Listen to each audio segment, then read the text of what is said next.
We gon' separate live from jazz.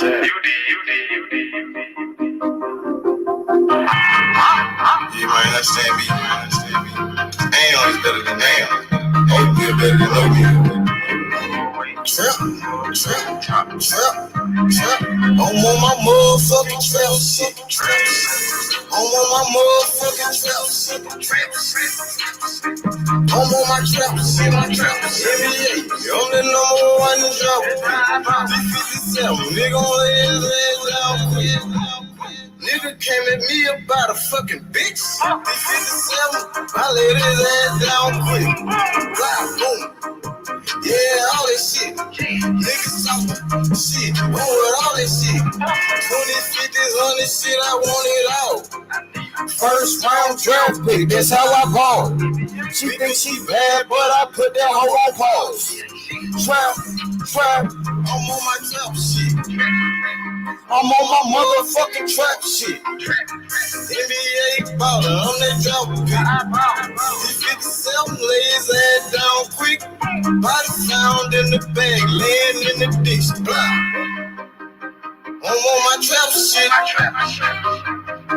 For 48 a bitch. Nigga playing with the G shit.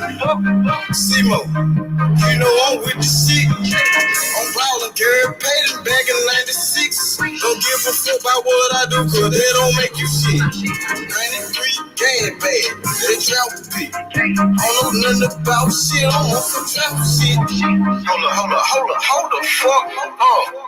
I don't think these niggas believe in you, man. Sleeping on you. Free up, man. I thought you the number one draft pick. I'm on my motherfucking trap shit. I'm on my motherfucking trap shit. I'm on my trap shit. Yeah. I'm the number one in drought pick. Don't turn off the phone. It's time for this meet. Had to grind for the shot is all the way on me. I'm on some trap shit. You niggas somewhere out there sleeping. Trap like a drive-through. They know I keep growing mad, cause I keep on firing up that reefer. I told them flex, got it, hold it down for my people. Ballin' like a motherfucking drop pick. D57, nigga gon' lay his ass down quick. Niggas scared of someone bad, that's all a nigga need. In my trap house, no sticks, stems, or no seeds. NBA drop pick, that's how I ball. 20, 50, 100 shit, I want it all. I'm on my motherfucking trap shit. I'm on my motherfucking trap shit. I'm on my trap shit. NBA, I'm the number one in drop pick.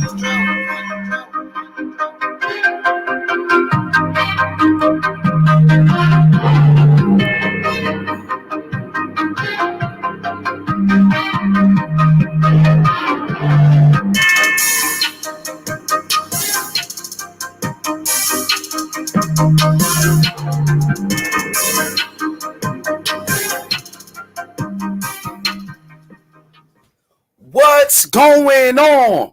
It's your boy H Money, Mr. DAZN. We in the building. Let's get it, man. Shout out to everybody in the comment section. Make sure you hit the like button and subscribe to the channel right now. What's good? Shout out to Coco the Don. The Don is here. What's good, Coco? Shout out to Young G. G-Ball, what it is. Young G-Ball, what about me? Rodney Evans. What's good to my people, man? We got breaking news.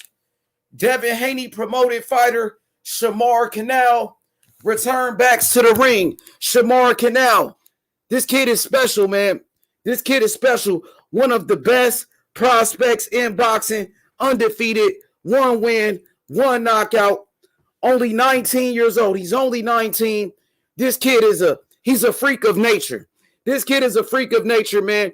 He got all the tools to become a world champion. He signed to Devin Haney Promotions, and he will make his return back to the ring March 10th. March 10th, mark it down on your calendars right now. It's the return of the freak. It's the return of the highlight reel. It's the return of the boss, Shamar Canal, man. And we've been following Shamar Canal ever since he turned professional. I've been knowing Shamar since he was 17 years old. And this kid got a lot of potential, man. I think Shamar Canal will be a world champion, very soon. Very soon. It's still early in his career. He's still a prospect right now. He's working his way up the ladder. But this kid, man, he's special. He does have a lot of power. He's a great body puncher. And guess what? He signed to Devin Haney Promotions, and he's learning from one of the best fighters in boxing, Devin Haney. You know what I mean? So shout out to Shamar Canal. March 10th, live. You don't want to miss it. In Louisiana, Shamar Canal, Amari Jones, another fighter on that card. Shout out to Amari Jones. Amari Jones, he's a former number one amateur boxer at 152 pounds. Amari Jones is a monster. Amari Jones will be making his debut at 160 pounds. Amari Jones, from Oakland, California, the same hometown as Andre Ward, Devin Haney, and Bill Haney, man. Oakland, these guys they got a lot of fighters out there in Oakland right now that's really taking it to the next level. Fighters like Amari Jones, man. Amari Jones got a lot of potential as well. Amari Jones, he's going to be the main event. I mean, I'm pretty sure you guys watched Amari Jones fight again. What's good? What about me? He said, what weight is he, H? Shamar is 130 pounds.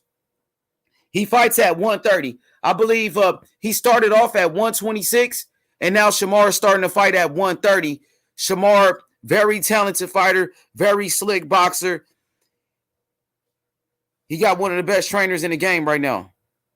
He definitely, he's working with Bill Haney. He's in the gym with Devin Haney. Shamar has sparred Devin Haney. And you know what they say? Iron sharpens iron. Devin Haney Promotions, they got a lot of talent over there, man. When you talk about Amari Jones, he was the number one amateur boxer at 152 pounds. Devin Haney has signed Amari Jones. Devin Haney has signed Shamar Canal. And you can't forget about Darren Cunningham. DC3, Darren Cunningham. He's a hell of a fighter, man. Darren Cunningham, the nephew of one of the best trainers in the history of boxing, Kevin Cunningham. Kevin Cunningham from St. Louis, some of the best fighters, man. When you talk about fighters from St. Louis, we could start off with Michael Spinks, Leon Spinks, two former heavyweight champions. Also, you got fighters like Corey Spinks. Of course, Corey Spinks was the undisputed welterweight champion. You know what I mean? And you can't forget about Darren Cunningham. I know Darren Cunningham, he took a loss, but Darren Cunningham, he has become a better fighter ever since he took that loss. You know what I'm saying? The best fighters that ever lived took losses. You know what I mean? And Darren Cunningham, he came back already. So, shout outs to DC3. Much love to DC3. Shout outs to Devin Haney Promotions. He said becoming another stacked division 130. Yeah, 130. You got Shakur Stevenson. Of course, you got fighters like Oscar Valdez, the champions, Ogawa, and also you got Chris Colbert. And let's not forget, you got fighters like at 130, Gary Russell Jr. will be moving up to 130. Gary Russell moving up to 130. And speaking of Gary Russell Jr., Shamar Canal, he said it himself. Shamar said that he would love to fight Gary Russell Jr. in the future. And Shamar said he would knock out Gary Russell. Man, that's a tough fight for Gary Russell. I know Shamar is young. Shamar is not on that level yet. But when Shamar gets older, Shamar is only 19.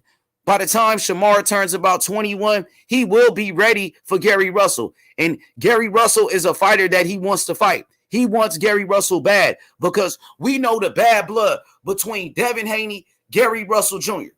Shamar Canal, he's a part of Devin Haney Promotions. He told me himself. He said he will knock out Gary Russell when the time comes. So hopefully we can see that fight happen in a couple of years, man. But right now, Shamar, he working his way up. You know what I mean? I know Shamar's only 19. Shout out to Puro. What's good, P? Salute. Man, young fighter Shamar Canal, Puro. He signed to Devin Haney Promotions. He got a fight coming up March 10th. March 10th. Shamar Canal, 130 pounder. He's 6 foot. Like, his nickname is the Boss. He got a couple of nicknames. They call him the Boss. They call Shamar the Highlight Reel. And Bill Haney, he gave Shamar his own nickname. And he called him the Freak. You know, just like Giannis Antetokounmpo for the Milwaukee Bucks, the Greek Freak. You're talking about Shamar Canal, 6 foot, fighting at 130 pounds. This kid got some long arms. Man, he's huge. He's huge for the weight class, and he got the skills to go with it, man. Yeah, man. Hey, Puro, I've been promoting this kid, man, since he turned professional. I've been knowing Shamar ever since he was 17 years old, and he's been maturing. I remember when Shamar was living in New York. He was living in New York. He's from New York, by the way. Let me talk about that for a reason. Let me talk about that for a second. Fighters from New York City, man. New York, they produce champion after champion after champion. You know, fighters like Riddick Bowe, undisputed heavyweight champion. Fighters like Mike Tyson, undisputed heavyweight champion. Fighters like Zab Judah, undisputed welterweight champion. So many fighters that, you know, that come out of New York. Fighters like Aaron Davis. Aaron Davis is the trainer of Shamar Canal. Aaron Superman Davis, 2-time welterweight champion, one of the best. Fighters like Mark Breland, the trainer of Deontay Wilder, former Olympic gold medalist, 2-time welterweight champion of the world. You know what I'm saying? New York, man, they produce fighters. You know, nowadays from New York, you got fighters like Edgar Berlanga, you know, fighters like Chris Colbert, Daniel Jacobs. I believe Teofimo, he's from New York, originally from New York. So New York, they've been producing fighters. They've been producing world champions. Shamar Canal, he's definitely, you know, carrying on the legacy of New York fighters. New York fighters are tough, man, gritty, really gritty. You know, very exciting fighters, man. And Shamar, he's trying to carry on the tradition. I think Shamar will be the next great champion from New York. I promise you that, man. You know what I mean? So this kid right here, he has a great head on his shoulders. He got a great team, When you got a fucking mentor in the game like Bill Haney, you got a fighter, you know, like Devin Haney, teaching Shamar Canal every day, teaching him the ins and the outs of the boxing business. He's in a very good situation. What's good, Karma Serene? Salute. Shamar's in a very good situation, being a part of Devin Haney Promotions. And I really can't wait for his next fight. It's going to be in Louisiana. You know, if you guys want to show up to the fight, man, go to the fight. Devin Haney will be at the fight. You can meet Devin Haney at the fight. Bill Haney will be there. Robert Brewster from Devin Haney Promotions has been doing a great job with Shamar. And Shamar is a good kid, man. Very smart, very intelligent. He's not in the streets. He don't smoke. He don't drink. He don't do none of that. He just loves to box. And he comes from a very good family. His father, you know, is doing a great job with him. And I definitely can't wait, man. I can't wait for this fight. March 10th. Mark it down on your calendars right now. It's the return of Shamar Canal. It's going to be in Louisiana. You don't want to miss it, man. The tickets going to be cheap. You never know. H Money might be in that motherfucker. You might see me there. What's good, JFL? What's good? You could meet H Money at the fight. How about that, man? You know what I mean? Shout out to Shamar Canal. What's good, JFL? What's good, my boy? JFL, Shamar Canal, the highlight reel, returns back to the ring March 10th. This kid is special. Karma Serene, he got the power. He got the speed. He got it all. He's only 19 years old. Just give him a couple of years. I promise you, he will be a world champion. And I'm going to show you a little bit what he been doing in the gym. He been posting up some new shit, some new footage in the gym. He been in the gym with Devin Haney. He been training, and he's learning. He's learning every day. I know Shamar is a young fighter, and definitely it's going to take some time for him to get on that level. But the kid is working. He's working. And, you know, he got my support. I support him. I want to see Shamar be successful. You know, Shamar is doing the right thing, man. You got to tip your hat off to a young brother like Shamar. He could be in the streets. You know what I'm saying? When I was that age, I was in the fucking streets. Shamar, this kid is boxing. He's trying to take care of his family. You know what I mean? And you got to respect that for a young brother like Shamar. You got to respect that. So I'm going to go to his Instagram right now so y'all can take a look at what he's been doing in the gym. Take a look at it yourself. Tell me what y'all think. So this is Shamar. We're going to check it out. What's good, JFL? What's popping? This Shamar, he been training. Check this out.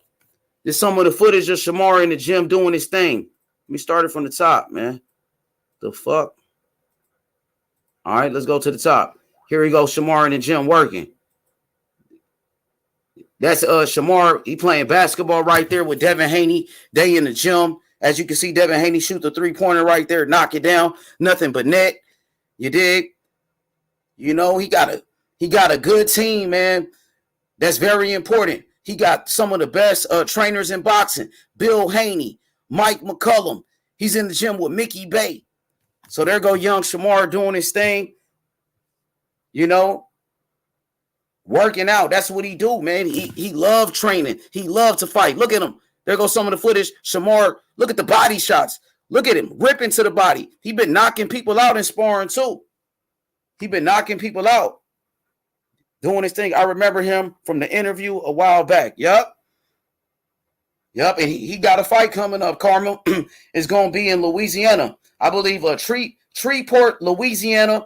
Shamar Canal. He's going to be the co-main event. And then on the main event, we got Amari Jones. Amari Jones, another fighter signed to Devin Haney Promotions. Amari Jones, the main event. Shamar Canal on the undercard. It's going to be lit. Louisiana, look at that right hand. Look at him, got him on the ropes. He love to fight. That's that New York style. That's that Brooklyn style. Oh, there go Tay Money right there. Young Tay Money in the background from Dallas. You know, he doing his thing. Shout out to Shamar Canal, man. He's a very good kid, man, doing his thing. Check him out. Let's see some of this sparring footage. Let's see what he been doing. Let's check him out. Young Mar. Let's go, Shamar. Let's go. So there goes Shamar Canal right there. As you can see, you know, he love to fight. He got a style kind of similar to Devin Haney. He love to work off the jab. He could fight on the inside. As you can see right here, he's sharp. For sure he's sharp. And he's only 18 years old. So, you know, he's a very young fighter. He's still learning every day. He's still learning. Just imagine Shamar at 23 years old, 24 years old, 25, when he starts to put on his man strength. He's only 19. He getting stronger every day for sure. What's good? What up, Mad Dog? Mad Dog, what's good? Ruben, what it is, Ruben? Y'all hit that like button for me. He said, I like Tay Money from Dallas, Texas. Yeah, shout out to Tay Money. He doing his thing as well. But as you can see, Shamar, very tall for that weight class. Very big, very strong. And he got a lot of skills. And he got one of the best teams in boxing. As you can see right here on this video, I believe this one he got the knockout. Look at that right hand. And he turned him. Look at Shamar working off that shoulder roll defense, using the jab. He learned from Devin Haney. Check him out. Right hand to the body. And then he steps away. Look at him. Working the jab. Everything off that jab. The jab is the most important punch in boxing, and Shamar got a great jab. Look at the body shot. Knocked him out with the body shot. You seen that? Hard-ass body shot. And Shamar, he learns. He listens. He listens, man. Shamar is a devastating body puncher. Look at that right hand to the body right there. Jab upstairs. Now look. Look how he rolling with the punches. And Shamar double up with the jab. Right hand to the body. Knockout. Bam. The dude couldn't continue after that right hand to the body. Shamar, very good body puncher. Very good jab. This kid, he's on his way. He's on his way for sure. Let's see what he said. Ruben, he said, shit, that was vicious. That was vicious, wasn't it? Rafi Ramirez, what up, Rafi? What's good? Rafi. March 10th. Mark it down on your calendar right now. It's the return of Shamar Canal. Shamar Canal, Devin Haney's fighter. He comes back to the ring March 10th in Louisiana. You don't want to miss it, man. You know, it's going to be lit. On the main event, we got Amari Jones, who's another fighter signed to Devin Haney Promotions. It's a Devin Haney Promotions. It's a whole card. Devin Haney Promotions card is going to be lit in Louisiana, man. Y'all support, man. Show up to the fight. Devin Haney will be at the fight. Bill Haney's at the fight, man. Hey, I might be at the fight. You never know. You know what I'm saying? You never know. Shamar Canal is undefeated. 1 win, 1 knockout.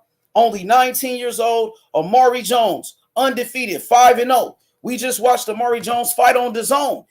Amari Jones was on the Devin Haney undercard with JoJo Diaz. He was on that undercard, man. So I'm excited, man. You know what I mean? I'm excited. I want to see what Shamar going to bring to the table for this one. Let's make it happen. He said defense looked tight too. Yup. He still got a long way to go, Ruben. So far, it looked good. But Shamar, he's always trying to get better. That's why he's always in the gym. Man, these guys, they really love boxing. You know, he got Devin Haney. He got Devin Haney, Bill Haney, Robert Brewster. He got fighters like Mike McCullum, Aaron Davis. He's learning for some of the top guys in the sport. So, you know, we just got to wait and see what happens with his career. But he's on his way up for damn sure. He says Shamar versus Kid Austin future. Kid Austin fights at 135, right? Kid Austin fights at 135. Shamar fights at 130. But say if the fight does happen, I'm going to go with Shamar Canal. Shamar is 6 foot, man. Kid Austin is about 5'5". Kid Austin is a little dude, man. Kid Austin is a little guy. You know what I'm saying?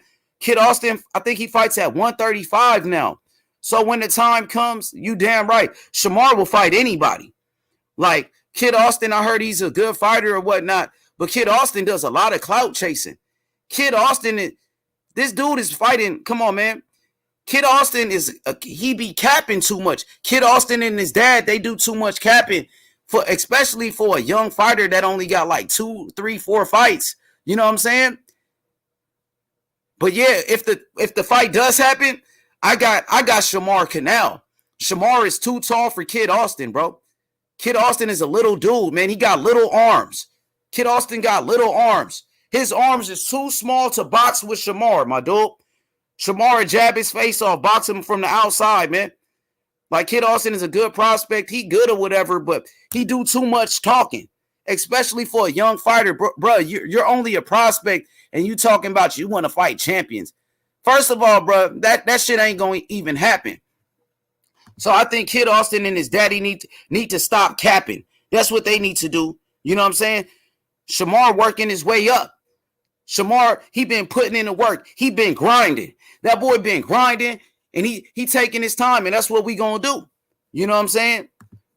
All this shit take time. He said, Mad Dog. He said, yeah, pretty much. What's good? My boy Mad Dog H. He said, the thing about Haney, he stays in shape and in the gym. So if they follow his footsteps, they in the right path. Exactly, Mad Dog H. Like Devin Haney, he's not the most talented fighter, but he's the hardest fucking worker. So Shamar, he's right there with Devin Haney. He's there with him every day, and he's learning. Devin Haney is a good role model for the young fighters, bro. You don't see Devin Haney smoking. You don't see Devin Haney going to jail, getting arrested. You don't see that Devin Haney don't drink. None of that, bro. Devin Haney lives the life of a fighter. So, you know, Devin Haney is a good example for the next generation. Devin Haney's the hardest worker, man. And hard work and dedication. That's what Floyd Mayweather said. Floyd Mayweather said it. Hard work, dedication. And that's what it's all about. Think about it. Andre Ward. Taco, what's good, big Taco? Taco. Andre Ward, he wasn't the most talented fighter. But guess what? Andre Ward was the hardest worker. He was the hardest worker. And guess what? Andre Ward, he retired undefeated. Nobody could beat Andre Ward. Olympic gold medalist, 2-division world champion. You know what I'm saying? He fought the best and beat everybody. And Andre Ward, he wasn't the most talented fighter. And I believe the same thing with Devin Haney. Don't get it twisted. Devin Haney has a lot of talent. He's very fast. He's one of the fastest boxers in the game. Devin Haney got speed. He got one of the best jabs in boxing. But you know what separates Devin Haney from the rest of the fighters? Is his work ethic. It's his work ethic, bro. You know what I mean? What's good, Ruben? Salute. Hit the like button. Big Taco. It's the return of Shamar Canal. Shamar Canal, the highlight reel. Shamar Canal, March 10th, Devin Haney Promotions. Devin Haney's fighter, Shamar Canal, Amari Jones. And don't forget about Amari Jones, Taco, from Oakland. Amari Jones signed to Devin Haney Promotions, straight out of Oakland. Let's go. March 10th, Taco, in Louisiana, homie. Devin Haney Promotions. They putting on a big card. Man. And I'm happy to promote it. I'm happy to promote this, man. You know what I mean? Ruben, what's good, young Rube? Facts. Salute. What's good? He said, I heard Devin and Cambosis back in the works. They always been in the works. You know what I mean? It's just these bullshit ass boxing reporters. All they do is lie. Clickbait. All of this shit is clickbait. Cambosis, he's been saying this shit the whole fucking time. He said it. Either I'm going to fight Devin Haney or Lomachenko. That's what he's been saying the whole time. But I don't get it, man. I don't understand that shit. Let's go, Taco K. He said hard work and skills pay the bills. Facts, Taco. Skills pay the bills, man. And Taco, I'm telling you, this kid Shamar Canal, this kid is special, man. He's 6 foot. He fight at 130 pounds. He's learning from Devin Haney. You know what I'm saying? This kid, he got a very good work ethic, a very good jab, and he's a great body puncher. He got a lot of power. He got pop. Some people, they say Shamar Canal, Shamar Canal, he has potential to be the next Thomas Hearns. Thomas Hearns type of fighter. Thomas the Hitman Hearns. You know what I mean? They might have to call him the Hitman. Shamar the Hitman Canal, you dig? Because this kid be knocking people out. He's known for his power. Shamar is a big puncher, dog. That nigga got crack. I'm telling you. Look at his knockout. This is his sparring, bro. With the body shot. Look at that. Uppercut to the body. Put him out, Taco. That kid can bang. He can box. He can fight on the inside. He can do it all. He's a complete fighter. You know what I'm saying? Devin Haney Promotions, they looking to take over boxing, bro.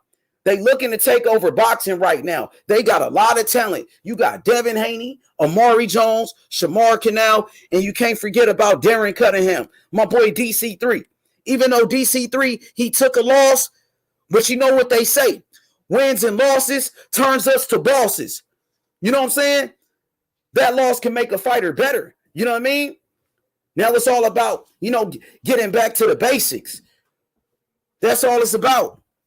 We coming up, hit the like button. You know what I'm saying? Let's go. Let's go, man. I can't wait for this one, bro. Hit the fucking like button. Subscribe to the channel. It's your boy, H Money, Mr. DAZN. We in the building. Shamar Canal, he kind of reminds me of Mark Breland, bro. They both from New York City. Mark Breland, 2-time welterweight champion. Shamar got that 1-2. He got that right hand just like Mark Breland. Bro. You know what I'm saying? This kid is a beast, man. And keep in mind, Shamar, his trainer, Aaron Davis, former 2-time welterweight champion. His trainer beat Mark Breland, matter of fact. Aaron Davis. You know what I'm saying? So he definitely connected out there in New York City. Like I told you guys earlier, New York, they produce champion after champion. Riddick Bowe, Mike Tyson. You know what I'm saying? Riddick Bowe, Mike Tyson, Hector Camacho, champions, killers, Zab Judah, New York City, Shamar Canal. He's leading the way. He's on his way up. What up, Prime Time? He said buy a tomato can. Who you talking about? Who you talking about, bro? Manny Pacquiao got plenty of losses. Who was the first guy that knocked out Manny Pacquiao? Who was that dude? Okay, then. Manny Pacquiao got a couple of losses to people you never heard of. So what you going to say? Manny Pacquiao got knocked out by a tomato can. Stop it. Bernard Hopkins, he lost his first fight, bro. He lost his fucking first fight. Do you know the guy that beat Bernard Hopkins? No, you don't. What is you talking about? What's good? He said wins, losses turn Canelo into a boss. Exactly. That loss Canelo took to Floyd Mayweather, it made Canelo a better fighter. It made Canelo more popular. Even after the loss, Canelo became bigger. You know what I'm saying? Same thing. Anthony Joshua got his ass knocked out by Andy Ruiz. Andy Ruiz was damn near 300 pounds. So what you gonna say about that? Shit happens, nigga. This is boxing. What's good? Mad Chad Boxing. Shamar Canal. Devin Haney's fighter. Shamar Canal returns back to the ring March 10th. You don't want to miss it. Come on, man. Everybody know I'm the best promoter in the game. I've been doing this shit. Let's go, homie. Look at my track record. Look at Lolo. My boy Lolo. I started promoting Lolo in the very beginning. And guess what? Look at Lolo now. Lolo, he with Terrence Crawford. He with Bo Mack. Let's go, homie. I did that. Allah did that, homie. We did that shit from the bottom, nigga. And I got Shamar Canal. And I got David Morrell. And I got Devin Haney, nigga. Fuck you mean. Let's go, Mad Chad. We in here. March 10th. Shreveport, Louisiana. You don't want to miss it. It's the return of the highlight reel. It's the return of the freak of nature. Shamar Canal, this kid is a beast. Devin Haney Promotions, they got a lot of talent over there. What's good? Big facts. Let's go, Mad Chad. Let's go. Let's go. Monzano, what's good? I'm about to drop the link. Pull up on me. Any questions? Let's go. Look at him. That's him right there in the gym working. Young Phenom. Lolo Harris, man. Lolo, he started off right here on H Money Boxing. Lolo, he was only 16 years old when I met him. And guess what? I did my job promoting Lolo, telling the world about Lolo. And guess what? Lolo now, he's with Terrence Crawford. He's with Bo Mack. You know what I mean? Shout outs to Lolo doing his thing. Shamar Canal doing his thing. Shamar Canal, when I first met him, he was living in New York. Now he's in Las Vegas. He with Devin Haney. He's in a mansion. He's in a mansion with Devin Haney. Living good, training, working hard, man. And it feels good to help these young fighters out.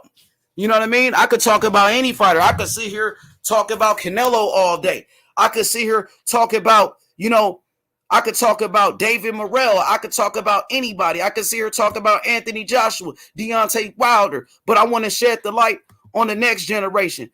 You know what I mean? What's good? What's good?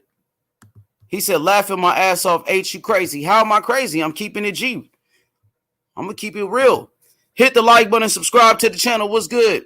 Anthony, what's good? What's good? March 10th, Anthony. You don't want to miss it, Anthony. And guess what, Anthony? Yesterday, we did the boxing draft. And guess who I drafted yesterday? I drafted your boy, Bam Rodriguez. Bam Rodriguez, man. I took your word for it. I think Bam is going to be, a great fighter for a very long time. So shout outs to Bam Rodriguez doing his thing. Shout outs to all the fighters, man, working their way up. Shout outs to Josh Taylor this Saturday. Josh Taylor, the undisputed champion, is back in the ring. I can't wait to watch Josh Taylor this Saturday. And they got more fights than that. They got a bunch of fights coming on, man. They got a bunch of fights. What's good? What's good? So who else they got this Saturday? You got Josh Taylor fighting. Oh, yeah, Chris Colbert. Isn't Chris Colbert fighting this Saturday? All right.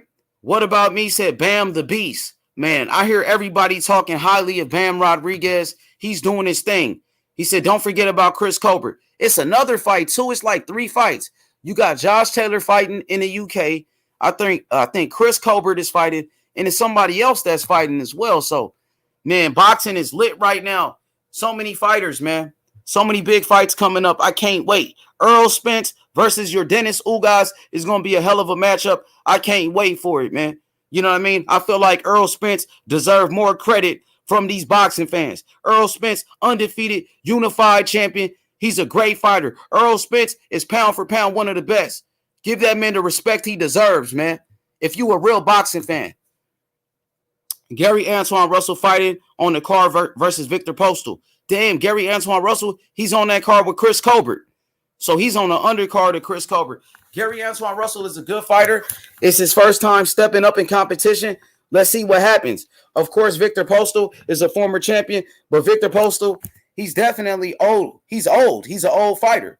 So I feel like Gary Antoine Russell should win that fight. He should win.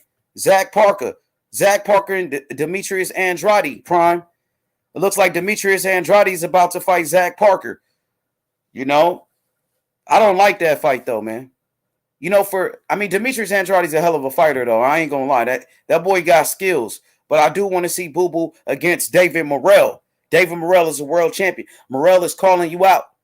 Why not fight Morrell and stop making excuses? You know what I mean? Morrell is better than Zach Parker. Morrell is better than all of the other guys that Boo Boo fought. Morrell fighting the same guys as Boo Boo. Morrell just fought against Alantez Fox. Alantez Fox, he went 12 rounds with Demetrius Andrade, and Alantez Fox knocked down Demetrius Andrade in that fight.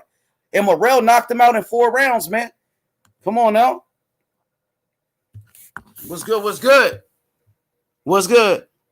Yeah, but I think Gary Antoine Russell is a good fighter. I think Gary Antoine Russell should be more popular than what he is. He fighting this Saturday, nobody talking about it. Why isn't Gary Antoine Russell a main event fighter? He's about 26 years old. He's still fighting on the undercard. He should be on the fucking main event. You know what I mean? What's good? Tony. Hey, I have a question actually. Since you promote, yes, sir. Let's cook. Let's do it. Hey, I want you to try to promote a few fighters for me. Okay. I want you to really focus on are Xander Zayas and Yoel Gomez. Yes, I like those two fighters too. Man, it's funny because they fight in the same weight class. Damn. That's a potential fight when you think about it. But Xander's so young. Xander Zayas, Puerto Rican fighter, tremendous skills. He reminds me of a young Felix Trinidad. That kid got it all. You like Xander? Yeah. No, actually, when I look at Xander, he reminds me of Cotto more than Tito. Than Tito, in my honest. But when you look at size, like Xander is a big guy. He's bigger than Miguel Cotto. Xander is the same size as Tito Trinidad. And now when you look at his personality, he's so outgoing. He's flamboyant, and he reminds me of Tito Trinidad. Yeah, his personality and his size are Tito, but when I look at how he fights, he's more Cotto than Tito. You think so? Yeah. He's a hell of a fighter, though. You know what I mean? I do like Xander. Matter of fact, remember, we interviewed his trainer. Xander has the same trainer as George Kambosos. Remember, we had George Kambosos, his trainer, on the platform, Javier Centino. I'll try to get Xander on the show if I can, man. Isn't Xander fighting, coming up? He got to fight, right? I think he does. Yes. Hey, do you know what the card is for the main card and the undercard for the Earl Spence fight is? Yes, the co-main event. You got I think El Rayo is on that undercard too. El Rayo will be fighting on the undercard, and it's somebody else. Oh, Isaac Cruz. Isaac Cruz versus Gamboa is the co-main event.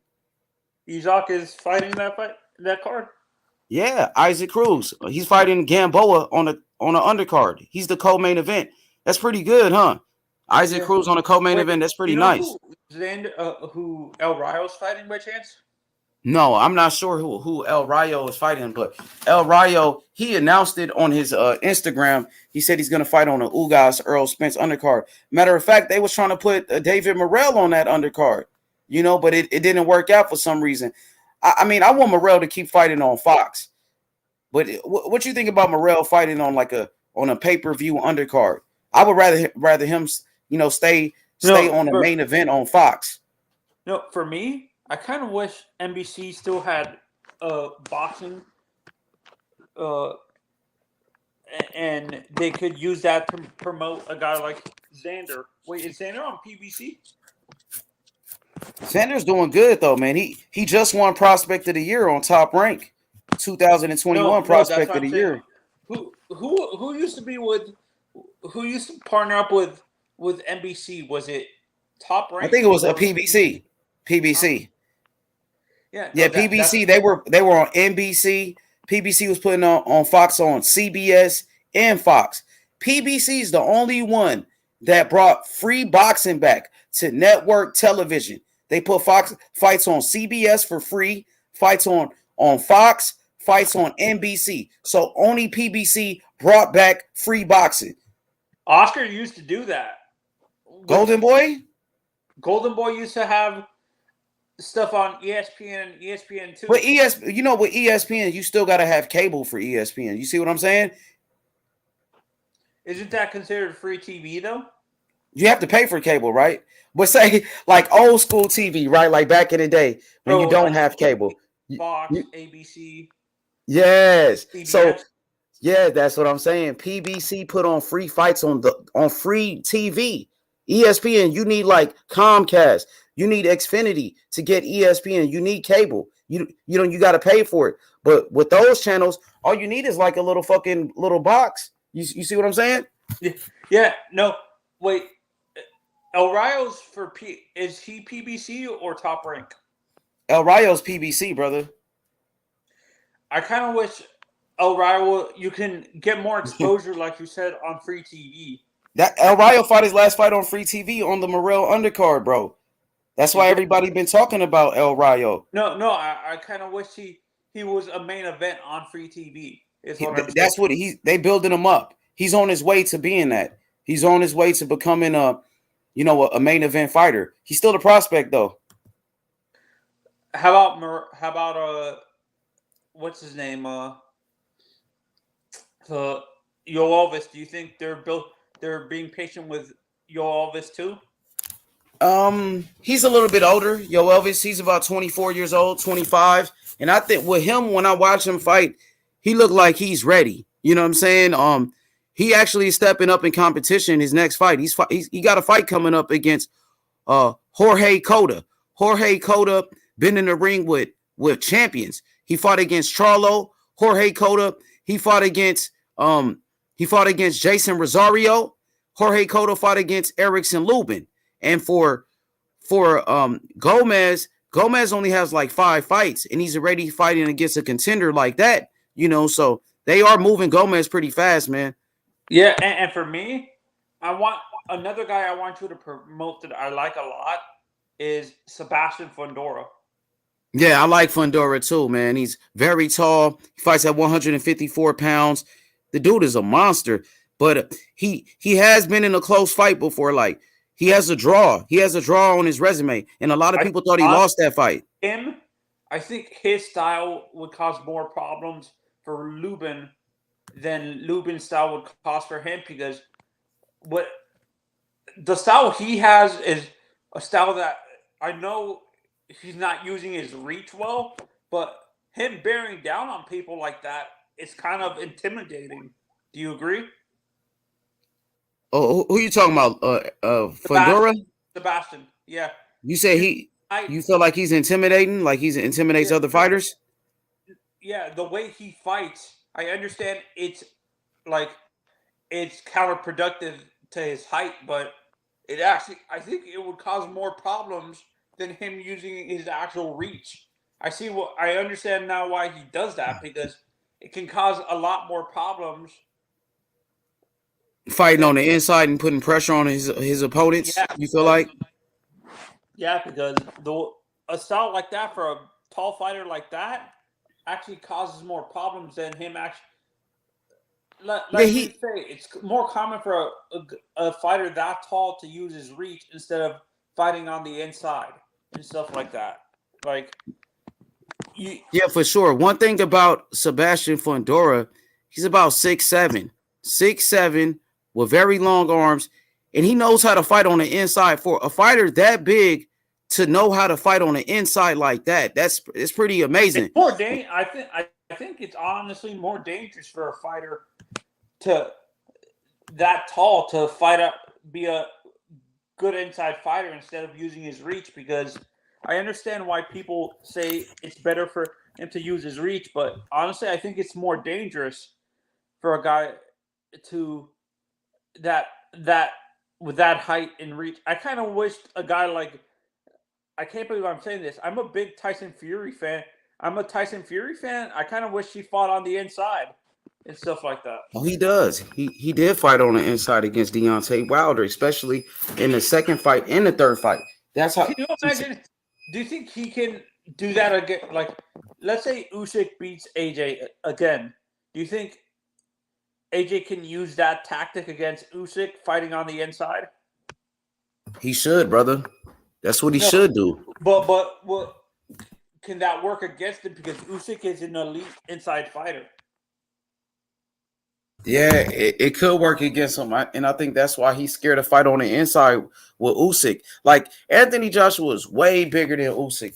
Anthony Joshua is a natural heavyweight with all type of muscles and shit, but I don't think he really knows how to fight on the inside like that. And Usyk, I think, will probably have the advantage on the inside. But the thing is, Anthony Joshua should fight on the inside because he's naturally the bigger guy, and then he could bully Usyk around, on the inside, use his size advantage, and pretty much manhandle Usyk. He got the size to do it, but I don't know if he got the skills to do it. You know what I mean?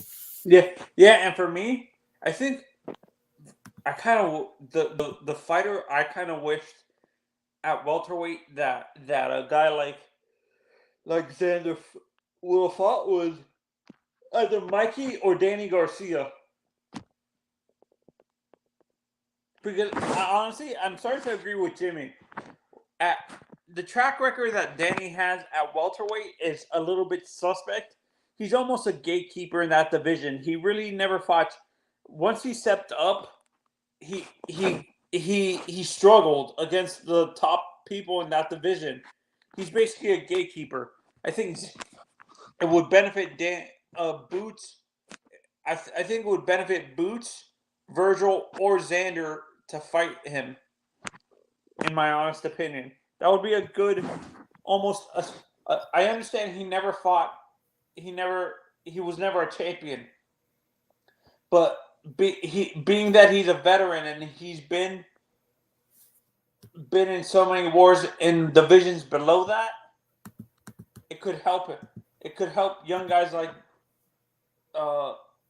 Virgil, Boots, or Xander. Do you agree? Yeah, I totally agree with that for sure. For sure. Shout out to Jonathan Simon. He says, H Money, Gary Antoine Russell is not even ranked in none of the sanctioning bodies. That's crazy. That's crazy. That dude is not even fucking ranked, bro. That's crazy. Debo, what up? He said he will be ranked after he stops Postal. Nobody stopped Victor Postal. Victor Postal been in there with some of the top guys, but Victor Postal is older now. I got Gary Antoine Russell winning the fight. But Victor Postal he's a very good boxer. He's an Olympian. He got good movement, good jab, good defense. So I don't know if he'll stop. I don't think he's gonna stop Victor Postal.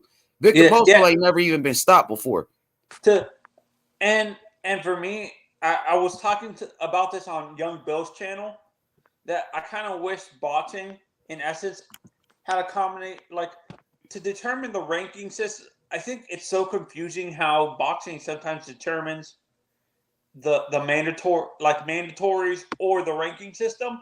I kind of wish it had a mixture of, like, what is it called? The UFC system, where it actually, I think the UFC ranking system is actually a little bit better because you know who the champion tends to continue to fight, go down the top 5 before. Like, that's how I kind of wish the ranking system worked. And if a fighter continues to lose, they start honestly, for me, and I kind of wish they had a promotion relegation system within the top 10, where if a fighter just continues to lose, he shouldn't keep his spot and stuff like that. Bring up a guy who's winning constantly and stuff like that.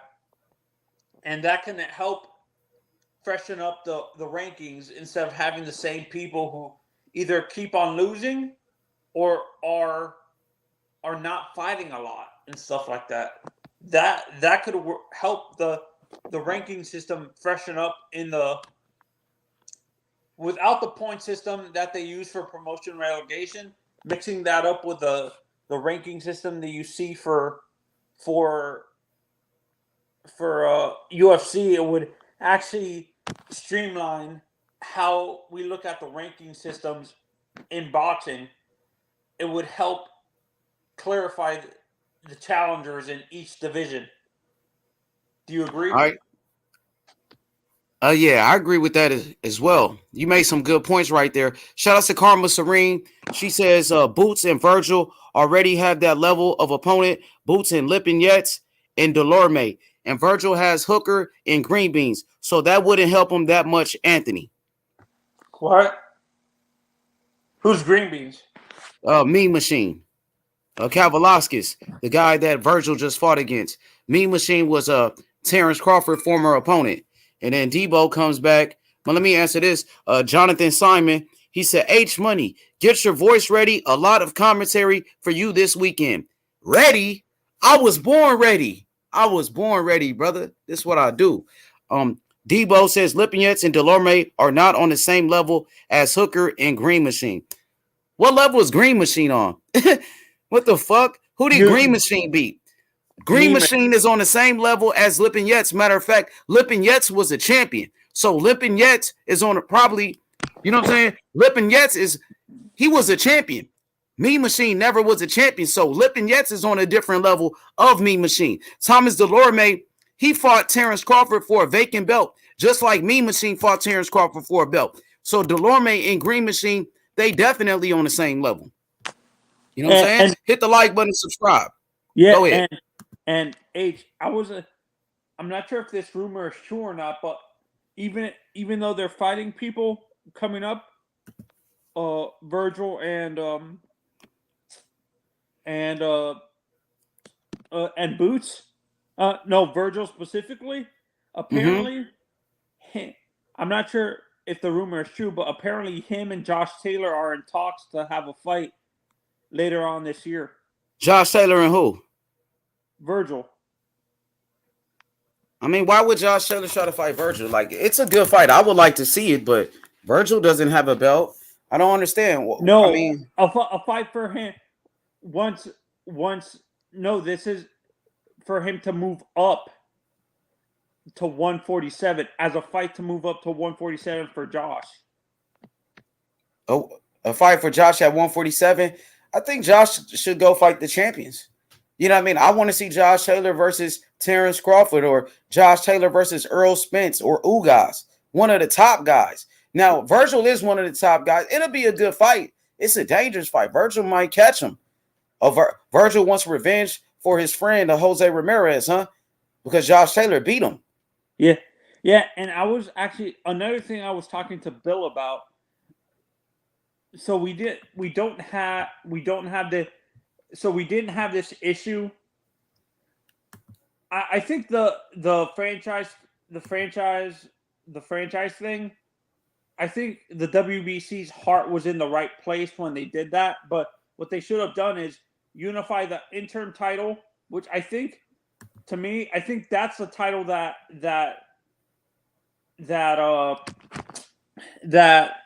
what's his name? Loma had. Then they should have unified those titles first, then gave the franchise.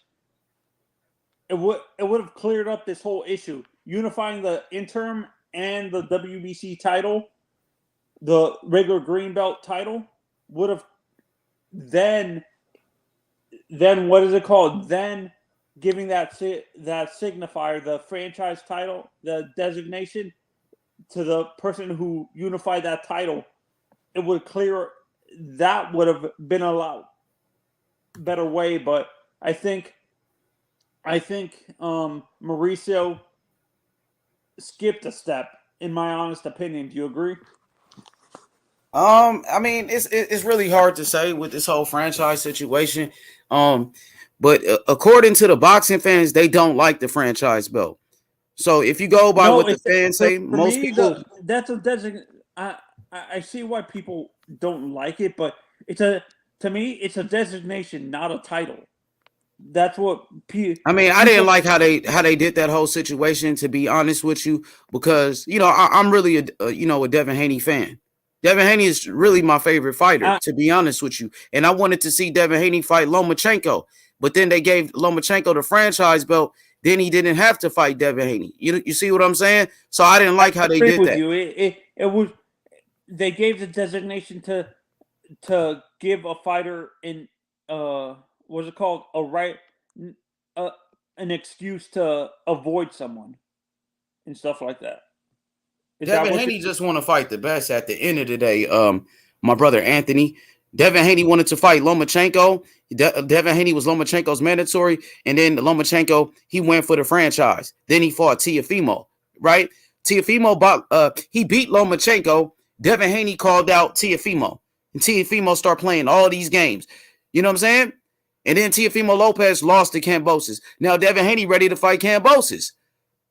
And now Kambosos playing games. So which one? I mean, what is it? Now, boxing fans, they say they have a problem with Tank Davis because Tank Davis don't want to fight Lomachenko.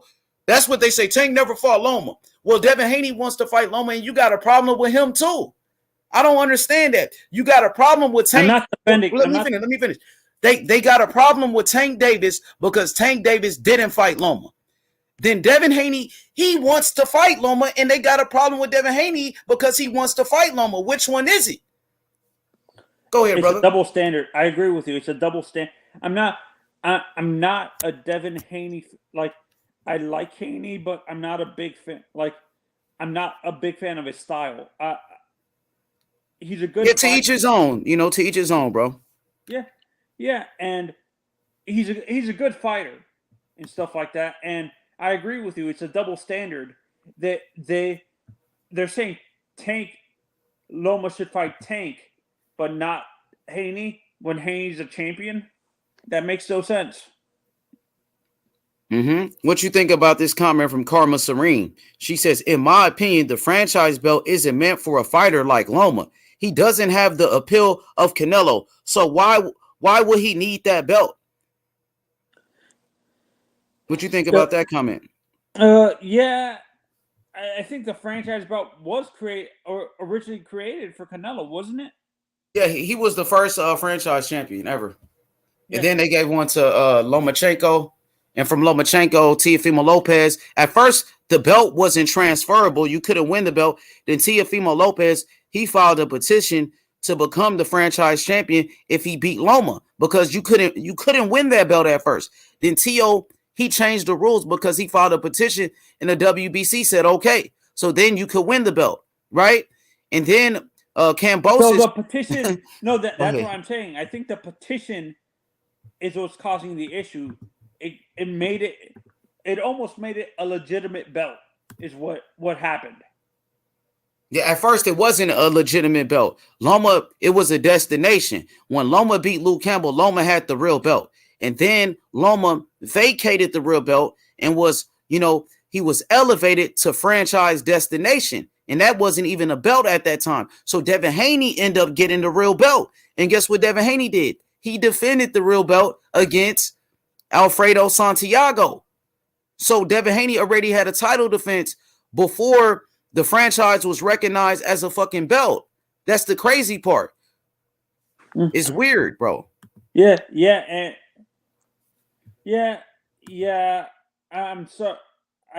honestly, this is why I've been saying, honestly, I understand why these sanctioning bodies do it, but these designations cause so many issues.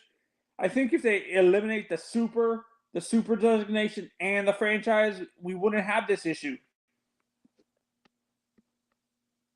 So Rodney Evans says the WBC franchise belt is the same belt as the WBA super belt. It is what it is. Well, Rodney, to be honest, they asked Mauricio Suleiman, is your WBC franchise belt the same as the WBA super belt? And Mauricio Suleiman said no. So that's not true. You said the franchise belt is the same as the WBC, the WBA super. And Mauricio Suleiman said it's different. So that's his belt. That's the WBC belt. The WBC president said it was different. So that's not true. But I see what you're saying. I see what you're saying, brother. You know, Yeah, no, I think he's saying the designation, before the I don't fighters. know. I don't know, Rodney. Maybe it is, but they asked Mauricio, like they compared it. They compared the WBA Super to the WBC franchise, and they asked Mauricio, "Is it the same thing?" And Mauricio said, "No." There's footage of that. I got audio when Mauricio said that. You know what I mean? Yeah, and we were talking about promoters and stuff like that, and we were actually, I actually said this when he was in talking with I think it was with Joe. No, I was talking with just Joe Haran when he was on your channel, and what's happened, honestly, I said this about Eddie Hearn. He's a good promoter, but fans are expecting him to be his father, like, and they're putting his fans in England specifically are expecting him to be like promote like his father, when his father's an all-time great Hall of Fame promoter, and Eddie's living so much in the shadow of his father that he's not developing his own promotion style. He's trying to copy his dad's promotion style. I think that's what's hurting Eddie a little bit. Do you agree? Repeat that one more time. I feel that Eddie Hearn is trying to live up to his father's legacy a little bit too much. That he's trying to copy his dad's promotion style that he's not developing his own, and that's what's hurting him a little bit. Now, the problem is Eddie Hearn is from the UK. Now, he tried to come to America and take over boxing, and it didn't work. He did some good things by signing Devin Haney. That was the best thing that he did. He signed Demetrius Andrade. He paid fighters a lot of money. Some people felt like he overpaid fighters a lot of money. They gave Devin Haney a lot of money. Devin Haney, bro, gets paid like Devin Haney's getting paid more than Charlo. You know that? Devin Haney getting paid more than fucking pound for pound guys. He getting paid more than Loma.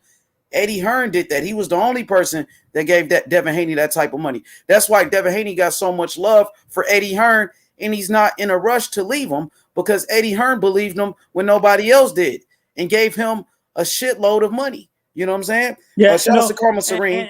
Go ahead. And this is where this is where that's the issue. That's what's causing. I think that's what's causing DAZN a little bit of an issue, and Eddie, because overpaying fighters that haven't proved that they have the track record to sell those amount of tickets, and what me and Joe were talking about is, I think what would help Eddie Hearn and DAZN is to buy out the rest of Golden Boy's fighters and so buy his roster out and promote him on DAZN and stuff like that. You think you said Eddie Hearn should buy out Golden Boy? Yeah, no, buy out his roster and stuff he can't do that. He can't afford it. He ain't got the money to do it. You talking about Ryan Garcia? You know how much money Ryan Garcia is worth? And in the future, how much money Ryan Garcia is going to be worth? I'm not talking about Ryan or Virgil. I'm talking about guys that he has a roster. Like who? Like who? I don't see that. I don't see Golden Boy going out of business. Golden Boy, they've been doing this shit for years, bro. Golden Boy at one point, Anthony, they was the biggest promoter in boxing. Golden Boy promoted Canelo Alvarez. Golden Boy promoted all of Floyd Mayweather pay-per-views. Floyd Mayweather was fighting all of Golden Boy fighters. Floyd Mayweather fought against Miguel Cotto, Golden Boy. Floyd Mayweather fought against Oscar De La Hoya, Golden Boy fighter. Robert Guerrero, Canelo, a Golden Boy fighter. Andre Berto was a Golden Boy fighter. Floyd Mayweather fought against freaking who else? He fought against Marcos Maidana, a Golden Boy fighter. So Golden Boy promoted Earl Spence. They promoted fucking Deontay Wilder, the Charlo brothers, Adrian Broner, Victor Ortiz, Canelo, Oscar De La Hoya, Shane Mosley, Bernard Hopkins. Bro, What? Golden Boy is Wait. power. Did I hear that correctly? Golden Boy was promoted Bernard, the executioner. Yes. He promoted Bernard Hopkins. Bernard Hopkins. He's a part of Golden Boy right now. He has a piece of Golden Boy. He's a part of the business. Oh, so Bernard Hopkins owns a piece of Golden Boy, brother. Well, I didn't know that. Well, that's surprising. He's been with Golden Boy since it first came out. Like, remember, Bernard Hopkins fought Oscar De La Hoya. He knocked out Oscar, and then afterwards, they went into business with each other. Oscar started helping these fighters. Oscar, even Shane Mosley was a part of Golden Boy at one point. But he sold off his piece. He sold off his piece of the business, though. He was a part of it, like Bernard was. But then I think even Winky Wright was fucking with Golden Boy at one point too, back in the day when it first started. I think that would have been a way to keep Canelo if Oscar offered a portion of Golden Boy to Canelo. Yeah. I mean, now Canelo got his own Canelo Promotions. Canelo got his own fighters now, so he got his own company. But yeah, that would have been smart too. I thought Karma. I originally thought I thought people had to petition. Someone petitioned for the super belt, the WBA super to become a legitimate title. I'm sorry, Anthony. Let me welcome my brother Puro and Black and Brown Boxing on the panel. Everybody subscribe to Black and Brown. What's good? Hey, Money, what's up, bro? Hey, Puro. What's good, Black? How you feeling? What up, Tony? Yeah, man, I just want to talk about these new suspect-ass talking points, talking about Eddie Hearn should buy out Golden Boy. Since when is Golden Boy for sale? I don't understand where this shit's coming from, bro. All this Eddie Hearn hate, I don't understand where this shit is coming from, man. Eddie Hearn's the best promoter in the UK. He's trying to come to the US. He's trying to break through the market, but everybody just want to criticize him and say he don't know what he's doing in the US. This shit's bullshit. He's new here, bro. How's he supposed to just come here and make an impact overnight? Hey, bro, he's been bringing big-time events here. You know he signed Diego Pacheco, right? You know he signed Mark Castro, Devin Haney. The list goes on and on. I'm about to go to a fight in 2 weeks in San Diego, Chocolatito versus Julio Martinez. What about Katie Taylor versus Amanda Serrano? Hey, I don't hear them same people criticizing PBC for not even trying to go to the UK. PBC ain't even trying to go to the UK. You know what I mean? Hey, the US boxing scene is like hide and go seek, bruh. It's like hide and go seek. And Eddie Hearn's coming over here trying to change shit, but he ain't from here, H Money. He's from the UK. He's the best promoter in the UK, and now he's trying to come to the US. But all these weird ass talking points criticizing Eddie Hearn, the shit don't make no sense to me, bro. At least he's trying, and he's giving us good events. Hey, and you guys can stop with that talking point. He should buy out Golden Boy. Golden Boy ain't for sale, man. What are you guys talking about? Golden Boy ain't for sale. What do you got? That shit's made up a weird-ass narrative. You know what I mean, bro? If anybody want to criticize the PBC for not even wanting to touch the UK market. You guys should be praising Eddie Hearn for trying to come to the US and the shit that he's doing here in the US. Hey, bro, that Mikey Garcia, Sandor Martin fucking card. Yeah, Mikey Garcia laid an egg, right? He shit the bed. But that card was fire, bruh. I was in that building that day. That's Eddie Hearn bringing cards to Fresno. And he's bringing another card to San Diego pretty soon. Come on, bruh. All this Eddie Hearn hate, this shit don't even sound right to me, bruh. This shit sounds like talking point narrative bullshit. Black and Brown. I want to respond to you a little bit. I'm criticizing Eddie.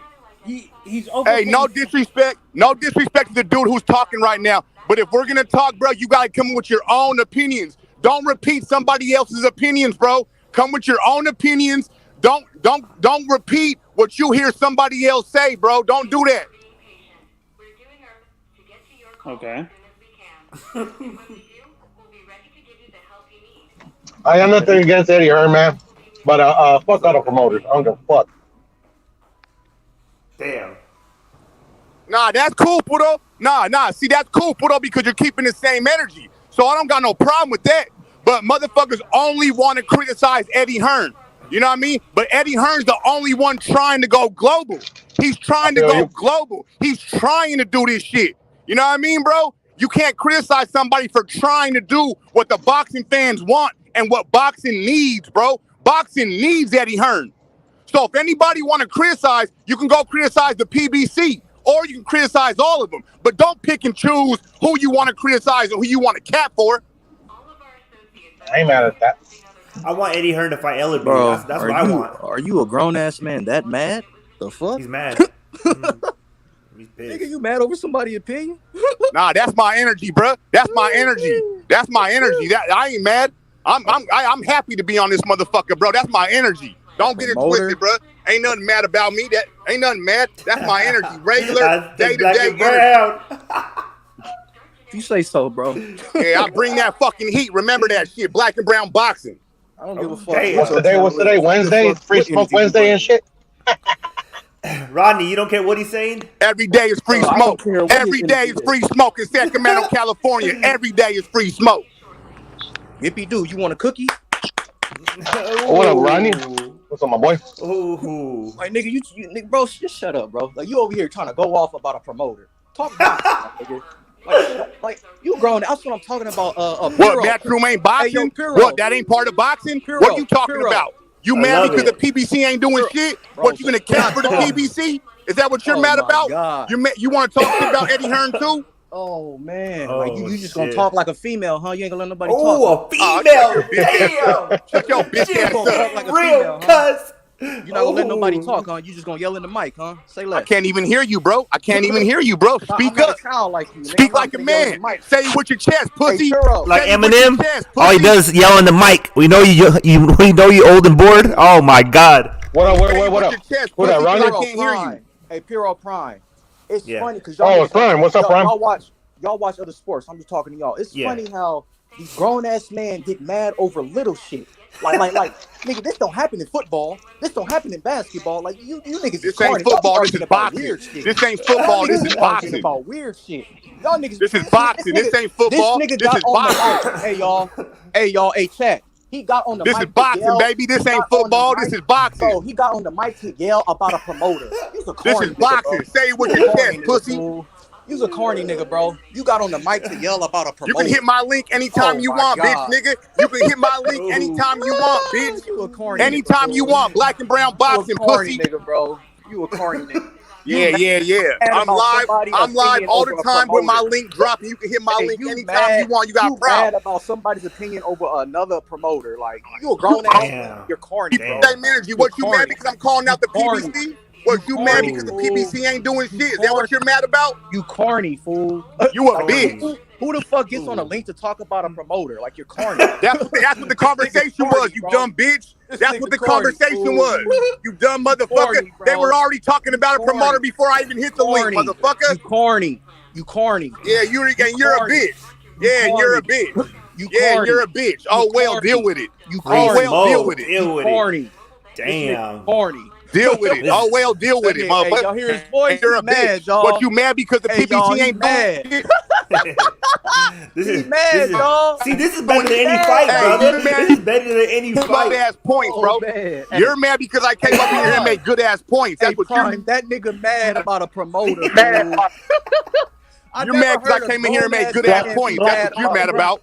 Oh shit, that is funny. Damn. The nigga's mad about a promoter. This is my.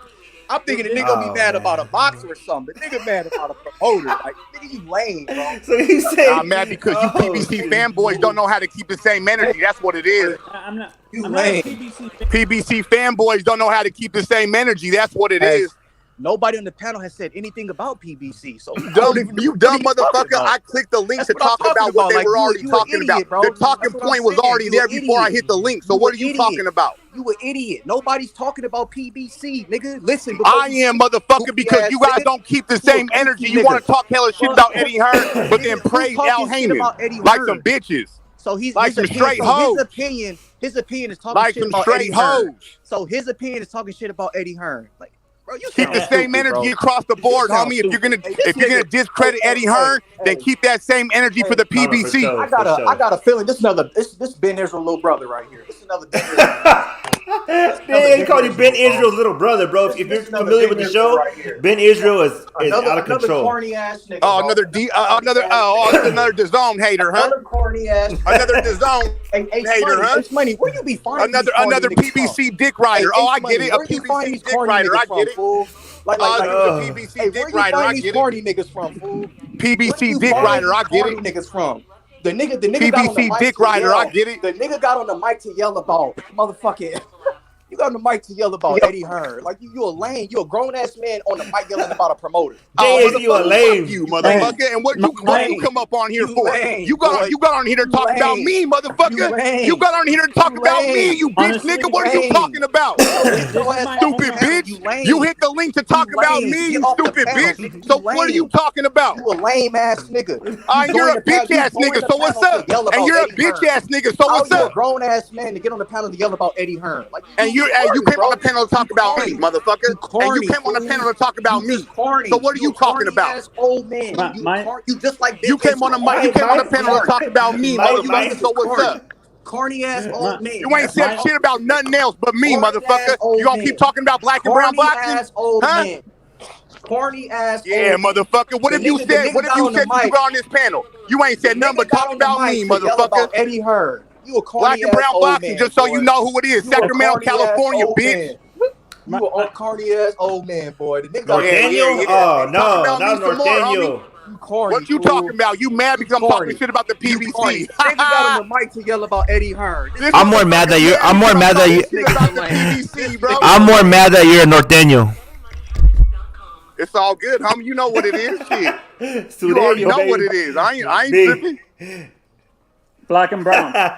In my honest opinion, I felt, I'm not defending the other promoters, but for me, I feel that Eddie Hearn overpaid for certain fighters. The amount. What are you talking about, bro? You about to get some smoke on your ass too. Well, hold on, no. Let me say something about that though, because what does that got to do with you? That's Eddie Hearn's money, and that's Devin Haney's pockets. What does that got to do with you, bro? No, he's over. It's his money, but he's overpaying. But if he overpays, then that's good for Devin Haney. What does that got to do with us boxing fans? But when you look at it from a business perspective, he's overpaying a fighter that hasn't proved that he can sell tickets. But why does that matter, though? I don't understand why that should matter to us boxing fans. Why do we care about that? Because that's causing overinflated purses. That's the problem. It's causing these fighters to think. I don't understand how that's the problem. I really don't get it how that's the problem, bro. Devin Haney's getting rich, and Eddie Hearn don't mind. Eddie Hearn don't mind. So why should we care? No, we should care because it's causing overinflated purses when we want these fights because they're asking for money that they haven't earned yet. Is what I'm saying. Black and brown. But if he gets it, then he earned it. If they're giving it to him fight after fight, obviously he's earning it, brother. But I've seen reports that him and Kambosos have been asking for ridiculous splits like 60-40 or 70-30 and stuff like that. And that's Canelo type of money where they're asking, each of them are asking for like $7 to $8 million when they're not even worth that and stuff like that. I just don't see how do we say a fighter isn't worth something if that's what he's getting? You know what I mean?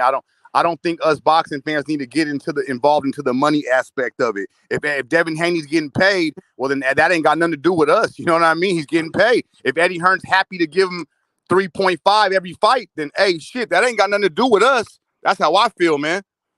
It just seems like a lot of unfair criticism for Eddie Hearn and Devin Haney and all these fucking dudes when, bruh, there's other motherfuckers doing shit way worse than Eddie Hearn. At least he's trying.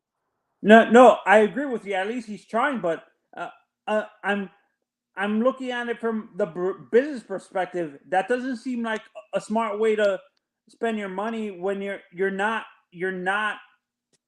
the fighter that you're paying that much money to hasn't proved yet that he could sell that amount of money in tickets, is what I'm saying. When I'm looking at it from a business perspective, that doesn't seem smart. I mean, I get. Hey, listen, I understand, brother, but we're not in the business. We're fans. Unless you are, part of the zone team, and that money's coming out of your pocket. We're boxing fans, bro. We shouldn't even give a fuck about the business aspect of it and how much these dudes are getting paid. If it ain't affecting the fights, then we should be good to go. We shouldn't give a damn. And look, a lot of people want to criticize how much. Hold on. A lot of people want to criticize how much Devin Haney gets paid, but they never bring up how much his opponents are making. Devin Haney's opponents get career high paydays. Nobody talks about that part. They just talk about how much money Devin Haney gets paid. Talk about how much his opponents get paid. Career high paydays, bro. Yeah, no, I know that, but when I agree with you. In general, these promoters are overpaying for fighters that haven't proved it yet. But throughout, that's the issue. Hey, who's the homie? Hey, who's the homie that came for me, bro? I don't even know who came for me, bro. Who is that, man? Anthony. Nah, what's up, man? Why you come for me, bro? What's wrong with you, bro? What I do to you, bro? Hey, I got something to say about all this Eddie Hearn love, man. I like Eddie Hearn, but Eddie Hearn got to tighten up his ship because he got competition. And it's a nigga named Ben Shalom. If he don't tighten up, he taking over UK boxing. You heard it here first, bro. Ben Shalom is not to be played with. He already setting up monumental fights. Y'all niggas love Josh Taylor so much. He got Josh Taylor signed. He just finished doing the Kell Brook. Even though niggas ain't really want to watch it, you still can't negate the facts of how big of the fight was and how much tickets was sold. You know what I'm saying? Like, everybody from the UK was in tune to that Kell Brook and Khan fight. And then he got one of the best female fights set up ever between Savannah Marshall and Clarissa Shields. Like, Ben Shalom, I'm trying to tell you, he taking over, bro, in UK. And you guys see them UK dudes that come up. Jimmy, what's up with Ben Shalom? You in the UK? How y'all feel about Ben? He taking over out there. I mean, you bring up women's boxing. I mean, Katie Taylor, Amanda Serrano, brother, don't get much bigger than that. Oh, yeah, that's the biggest female boxing event ever.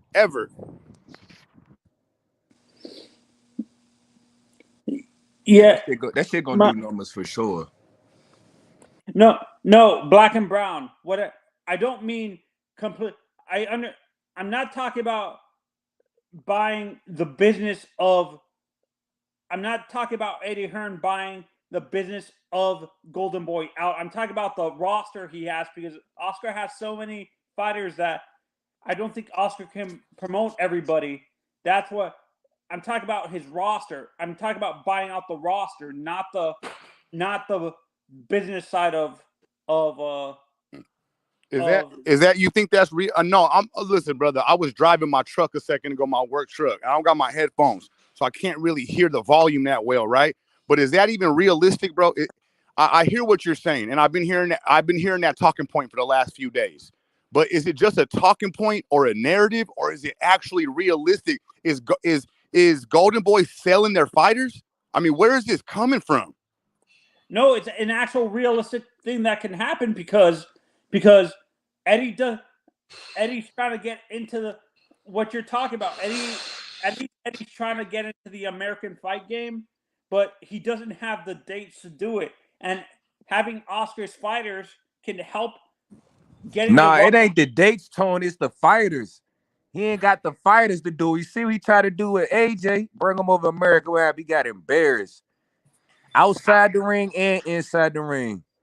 Big Baby embarrassed him outside. Then he got caught taking steroids, so they had to switch him over to Andy. Then Andy finished him off in the ring. AJ hasn't been the same since. Yeah, no, that's what I'm saying. He doesn't have the fighters and the dates to compete in America with PBC or he can get dates. Eddie Hearn, he a powerful man. He can get dates. He just Shit, he can get fighters too, but right now, I think his best fighter, and he ain't even really truly signed to him, is probably Devin. Yeah, and that's what I'm saying. He doesn't have the fighters that can get, besides Devin and Andrade or Diego Pacheco. That's what I'm saying.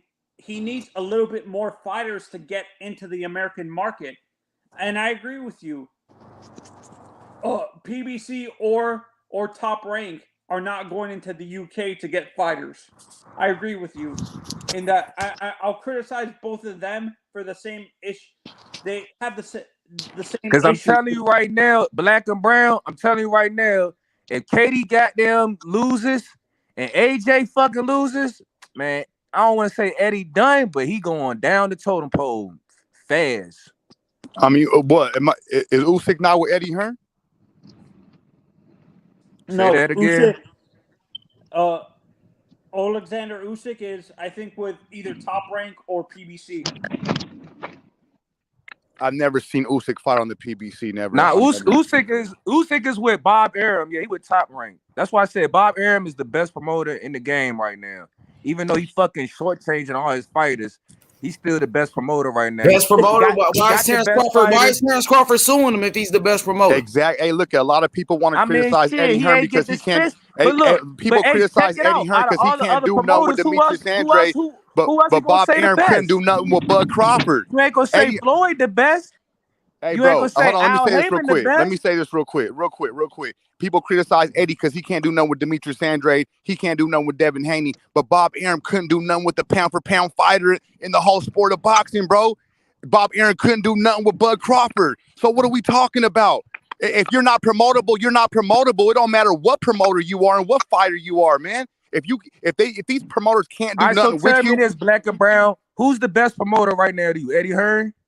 No, bro. To me, they're all the same. That's why I criticize them all the same. I keep the energy across the board. I'm saying, if you had to, keep the energy across the board, bro. I'm saying, if you had to put your money on something, who you going with number one? Like, you got to pick somebody. Oh, then I'm going with Eddie Hearn, bro. I'm going with Eddie Hearn. All right. I don't see it. How are you picking Eddie Hearn over the last 4 years, he's given me the most bang for my buck. That's cap. Over Bob?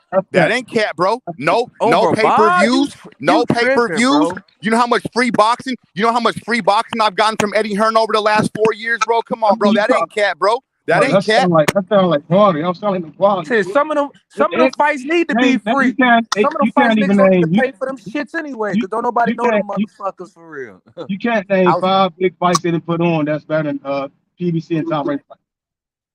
In the last 5 years. We're going back to 2017. I said 4 years. Since the zone is dropped. Best promoter of both of them. The fights they make and the fighters they got. Since the zone is dropped, I got the best bang for my buck from Matchroom Boxing. We didn't got Undisputed on Top Rank twice in the last 4 years. We didn't got we didn't got Jamel Dano. I mean, it's so many shit. Earl fights was good. Shit, Keith Thurman when he was in the mix. And Black and Brown, in my honest opinion, I feel that Eddie, honestly, the UK fans have expected him to be like his the great promoter like his bro. I don't know why you keep saying that, bro. Like, can I keep it real, bro? I don't know why you keep saying that. Thank you, Eddie Hearn's actually put on. You actually do your research. He's actually put on bigger events than his dad. Like Anthony Joshua's events. Barry Hearn was never doing that kind of shit in the UK. Like, it was all good to put on Nigel Benn's fights in a small hall. That was great. But he was never selling out stadiums with Froch Groves, Joshua. Like, Eddie Hearn actually revived UK boxing because... I ain't gonna lie. Eddie Hearn did a good number with AJ, for real. Like, he really overhyped him. He did a good... He did the best market you could do for a boxer. What he did with AJ, that shit was brilliant. But Jimmy, tell me how you feel about Ben Shalom, though. You in the UK. I want to hear your opinion. You really out there. I mean, to be honest, mate, it's really tough for me to comment on him because he's only like put on one big fight, Brook, and that fight would have sold itself anyway. So, but Eddie Hearn couldn't do the Eddie Hearn couldn't make it. He couldn't make the fight. Yeah, bro. The reason why Eddie Hearn couldn't make it is because Amir Khan and Kell Brook are completely washed up and they've got nowhere to go. That's why they're fighting each other, because no one else will give them a payday. When Eddie Hearn was trying to make it, Khan was out there fighting guys like Canelo and Crawford and stuff like that. So, if you like, Ben got Josh too. Even though I ain't no real big time fan of Josh, I do respect his skills though, and he is undisputed at 140. I mean, it's tough to say though, because you got Eddie Hearn putting on like rockstar events in London with Joshua, and he put on this massive event in Texas with Canelo. I mean, to compare him to Ben Shalom, it's like comparing a watermelon to a pea. So you don't think Ben taking over? It's tough to say, bro. He's too new. He's too new to analyze. Eddie Hearn just signed Eddie Hearn just signed a $1 billion deal with the Zone in the UK, and Ben Shalom. I mean, oh yeah, if he did. Was that how recent was that? Was that like a couple of days recent? Because I'm just not hearing this. A couple of months ago. It's when the Zone launched in the UK. It's why Eddie Hearn left Sky Sports, because he's trying to do the global thing. That's what Black and Brown was saying. He's trying to do the global takeover in the UK, America, Japan, Australia, Spain, Russia, everywhere.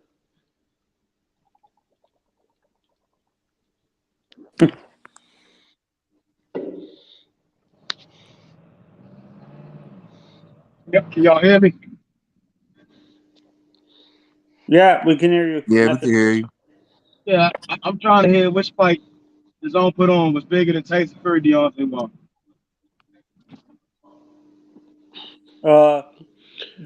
The Joshua, any of Joshua's fights. Any of Joshua's fights. Take your pick. That's cat. No, it's Eddie not. Hearn can make this Wilder and Joshua's events have never lost money. Anthony Joshua versus Andy Ruiz, bro. Anthony Joshua made more money than fucking Wilder and Fury combined, bro. I'm not asking about money. I'm not talking about that. No, that's what he said. Bigger fight. No, a bigger fight. What up, what's on niggas, man? Bigger fight. They are the joke. What are you talking about? Are you talking about numbers? Are you talking about numbers, right? That broke pay-per-view records. You're talking about site fees, historic site fees. What the fuck are you talking about? Maybe in Baltimore. Maybe in Baltimore. Hey, Jimmy, stay out of the kitchen, man. Go back to making brownies. No, I ain't in the kitchen. Your wife's in the kitchen. She's making me a burger, bro. I can't never have a normal conversation. I got your wife in the kitchen, bro. It's so good. I got your wife in some brothers, man. I'm telling you to chill because I got some shit I need to say. Yeah, but you're a dick rider though for PBC, bro. You got $80 for what Hank Davis bum bash. What the fuck you bitching about, pussy? What the fuck you bitching about? Go on your fucking mouth, bitch. I've got receipts, pussy. I've got receipts, pussy. Get the dialogue. That's what I'm saying. Don't run your fucking mouth then. Don't run your fucking mouth then. Jimbo, hey man, can y'all be normal for a couple months? Like I was saying in the chat, bro. It's fuck all them promoters, bro. All y'all over here, bro. I'm coming up here because I heard what you said, Black and Brown. Nah, it's fuck all of them. Nah, cause we need them niggas. We don't get the fights without them niggas. Nah, fuck them niggas, bro. I know that the game was. I know that this how the shit was established, bro. But just because something is established that way, don't mean that it need to always stay that way. Yeah, we gotta fight the man. We gotta fucking stay together, rise above this madness, brother. Without the promoters, they might as well just do some backyard fighting then. Right. Yeah. Fucking make your own league type shit. Yeah. All I'm trying to say is Yeah, so what the fuck are you talking about? No one asked for Wilder Fury 3. Nobody asked you, man. No one wanted Wilder Fury 3. Hey, Jimmy, nobody asked Wilder that Fury shit, 3. when they gave it to us, that shit was lit. Garbage. I can't tell you that, Jimmy. Niggas ain't asked for Wilder and Fury, but when they gave it to us, I ain't gonna lie, that shit was y'all ain't saying shit, bro. Y'all not saying shit. Who the fuck was asking for Fury Wilder 3, bro? No one. That's why it fucking flopped. That's why the bitch flopped. The zone stepped on the scene. Fury Wilder 3 is fucking trash, bro. And they still ain't put on no big shows, yo. We still ain't got no big What the fuck are you talking about? Canelo, Joshua, Usyk. What the fuck are you talking about? We talking about Eddie Hearn, Jimmy? That's what you referring to? No, we're talking about the zone in it. He's saying PBC. Oh, fucking Mario Barrios. Keith Thurman versus Mario Barrios. Did you like that shit? Man, PBC just as cash. PBC put on the big ass fucking fight. You love that shit, don't you, Method? You fucking hoe. Oh, you fucking hoe! The zone ain't doing what it's supposed to be doing. Yo. That's why Paying $6 for fucking Charles Martin, down innit? there You fight fucking on chump. her ass to make that Devin Haney fight. Hey, Method. Jimmy talks so much shit to you, you don't even hear it anymore, huh? He put flame under Eddie Hearn ass to make the fight see to be Devin Haney. Bro, he's got fucking Hold on. Method. Method making sure he get his point across. Hey, Method, Jimmy called you a hoe, though. How do you feel about that? I'm not worried about that shit, yo.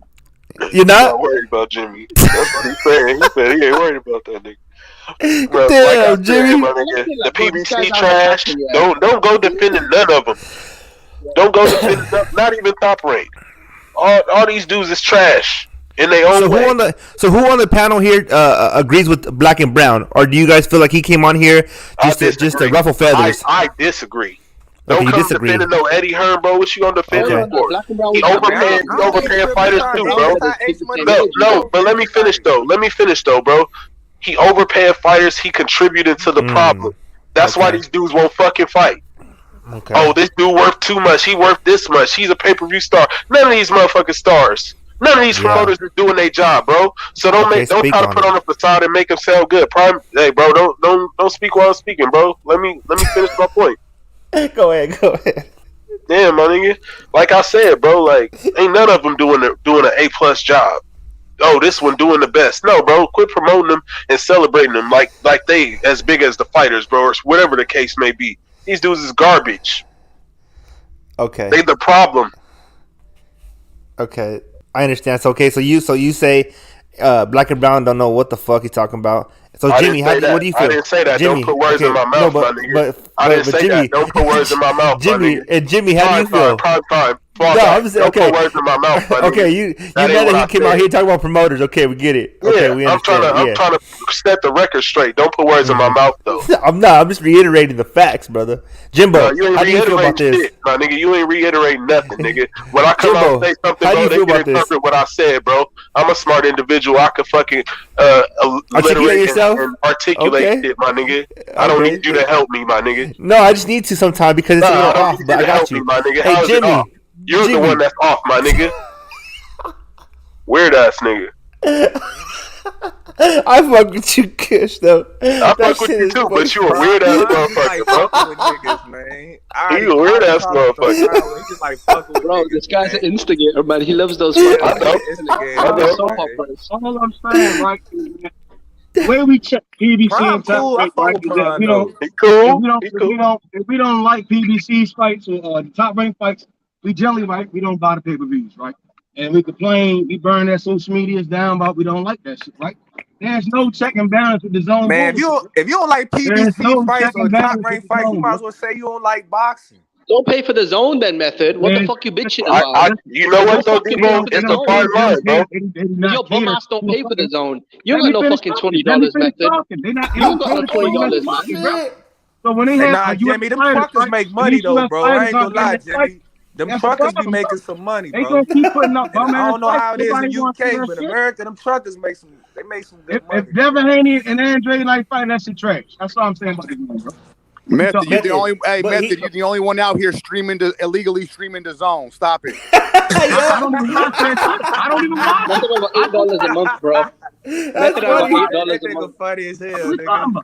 I don't watch that. Method, why you streaming the zone illegally? Hey, but look, the funny thing is, nigga, I'm illegally streaming the zone for real, nigga. I'm not watching I don't. Shit. I'm illegally the streaming all I that shit. If it ain't no real fight I want to see, nigga, I'm going on Facebook and live catching a live stream, man. Hey, Jimbo. We talking about promoters so Andre. How do you feel about this job? Right? Instead of just last fight, I bought was Wilder versus Fury. Like Canelo and Joshua are the only guys I pay to buy all Wilder fights, bro. I ain't gonna lie. I used to be a real Wilder fanboy, bro. Nah, you just a Wilder fan, bro. If you bought his fights, you just a fan. I ain't gonna lie. I used to follow Wilder hard, bro. I swear Wilder was gonna be the best. Because you were late. That's why, bro. You were late. If you admitting it, then shit, maybe you was a fanboy. Wilder got out that bitch talking about some one name, one face, one champion. I was right there with his ass, nigga. You could have swore I was in training. I feel like Canelo and Joshua, They're the only pay-per-view fighters in the sport. I don't think anyone else should fight on pay-per-view because Joshua's trash. Though. How has AJ? What has AJ done to show you that he's a pay-per-view star? I know he sell out arenas. Does he? He makes more money. Listen. Should tell you why. I'm not asking. I'm not telling you this out of a malicious place. I don't know about AJ's pay-per-view. I'll answer your question. No, I'll answer your question because he makes more money than Fury and Wilder combined, though. So that alone should show you the pay-per-view. That's true. That's true. That's true. And he sell out arenas, bro. I give him that. Like AJ, I ain't gonna deny him or nothing. He is a star, bro. Like. So why haven't AJ? I'm not talking about legitimacy. I'm just talking about star power. Like, I mean, look, he was a 3-belt unified champion for what, 5, 6, 7 years. Yeah. I mean, that should be something. Nah, AJ is a star, bro. I agree. And he had Eddie Hearn investing his whole life into him. Eddie Hearn put his whole life. For real, I agree with that too. He put all his eggs in one basket, bro. Like he depends on AJ. That's why I said, man, AJ catches Usyk laws. That damn Eddie Hearn train. That shit. It ain't gonna be good, bro. Nah, I wouldn't say that because he still got Devin Haney though. That's true.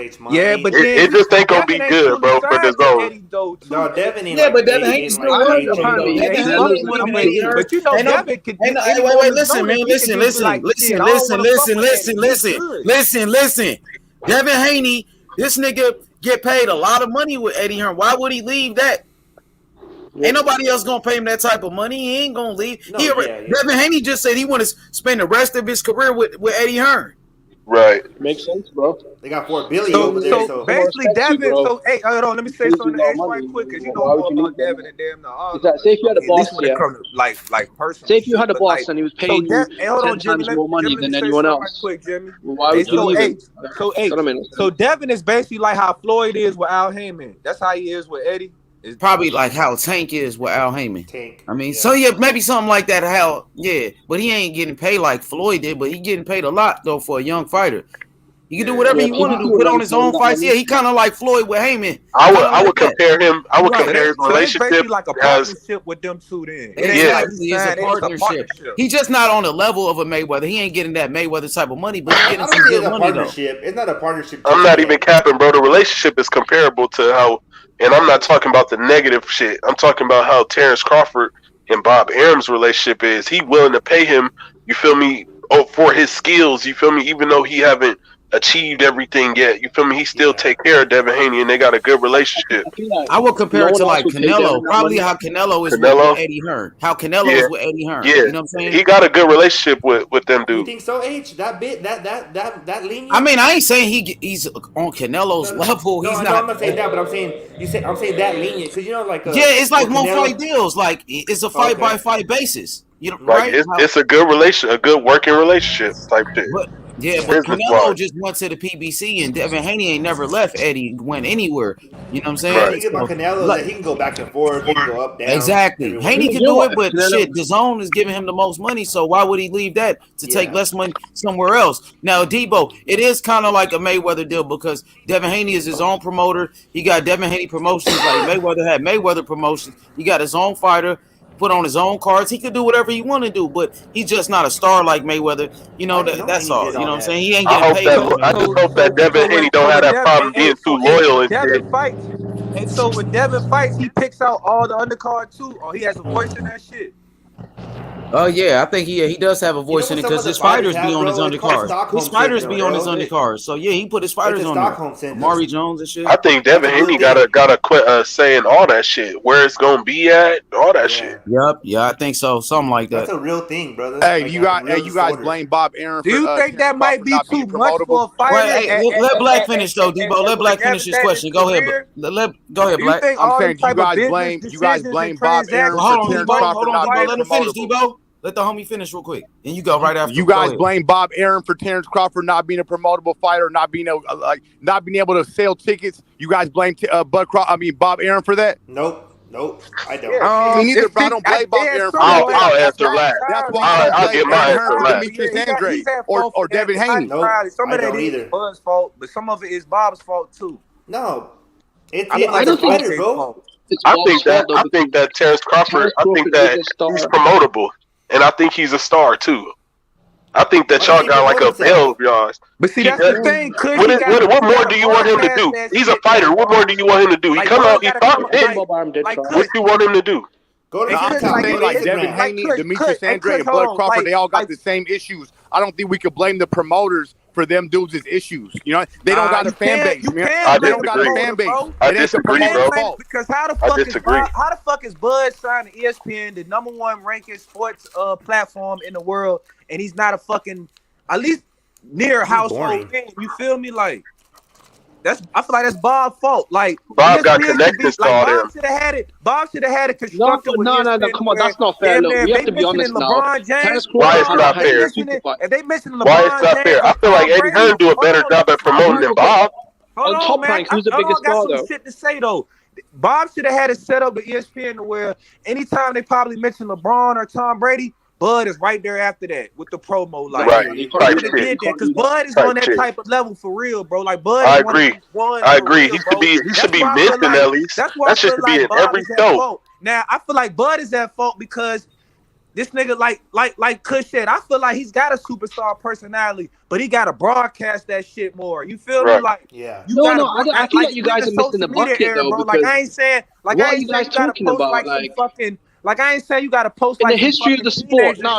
You guys, what are you guys talking about? There, bro. In the history of the sport, make yourself when has there ever been a superstar without a big fight? Bro, look. Let me ask y'all a question. I'm sorry. Go ahead. You go first, and then I'll go ahead. Listen, I just want to make my point. Yeah, look, you guys are missing the bucket right now. Yeah. Terence Crawford is a star #1. Like when he fought Sean Porter in Vegas, that was a full house. He fought Jeff Horner in Vegas, full house. He does massive numbers on TV. Is he a superstar? No. The reason why he's not a superstar is because he never got the big fights, right? He never got a passing of the torch from Manny Pacquiao. But the thing is, Jim, he trying to get them fights. Them niggas just don't. He never got. No, but that's what I'm saying though. I'm explaining why. Right? He never fought Errol Spence. He never fought Keith Thurman. He never fought Mikey either. I agree, Jimmy. You're on the right track. You saying the right shit. These are the fights he needed though, bro. Now how the shit is going. So with Bob Arum can have him on a basketball game, but 60-40 fight. That's not gonna be so marketable, bro. It's gonna be a okay. Let me ask y'all. How much has Bob put Bud into obligations where he's supposed to be showing on First Take? That shit's supposed to be more of a regular thing.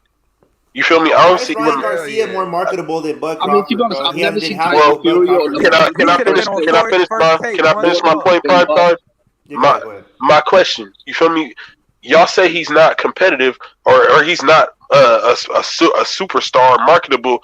Well, shit, he's trying to market himself, bro. He competitive in every single thing that he do. If you following him, why that shit every time he on Instagram hitting the fucking baseball over the fucking and you feel me over the fence and all that shit? Why that shit not on fucking First Take?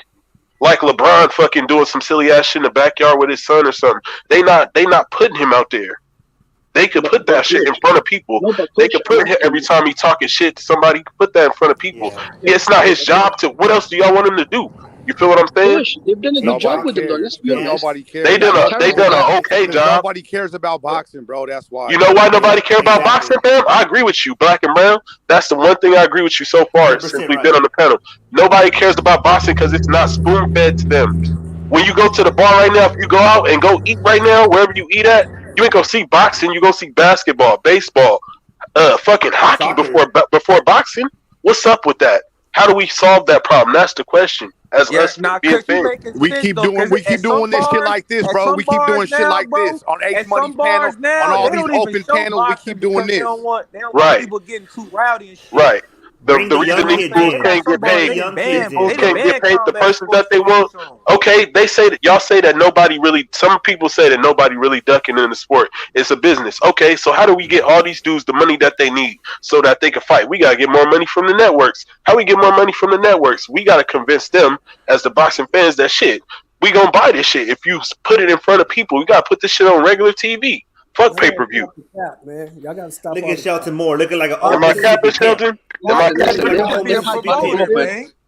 Listen, they've had Bud Crawford on ESPN. They've had him on the UFC podcast. Man, I'm just saying, this shit gotta be on regular TV, Debo. Nah, that'd be a good promoter. What do you want Top Rank to do though for Bud? Where do you guys get your information from? Boxing is 5th or 6th on the list. It should be in the top 3 though, Mr. Shelton. That's how I feel. It's not spoon fed to these people. Like these people not seeing it.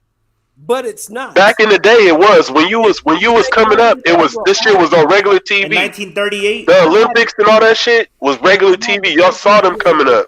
Listen, bro, I had to come to that realization. This is not the 80s. This is not the 70s. Thank you. This is 2020. I envy y'all time. I envy your time. Shelton. Is boxing making the comeback though? Is it climbing back up that ranking? You think? Nobody gives a shit about these guys. Why is UFC number 3? Why is UFC number 2, number 3? That shit fucking me up. And UFC ain't got no star power. That shit's trash. Guys, you would see them on commercials on television. Nah, they got star power in UFC. They don't give a shit. Who? Name me 3 of them, bro. Respectfully, name me 3 stars. Name me one that's on TV. Give me Connor. one. They don't put him on TV. He's a UFC guy. He's a UFC guy. He's retired. Go ahead, name 3 more. Ronda Rousey.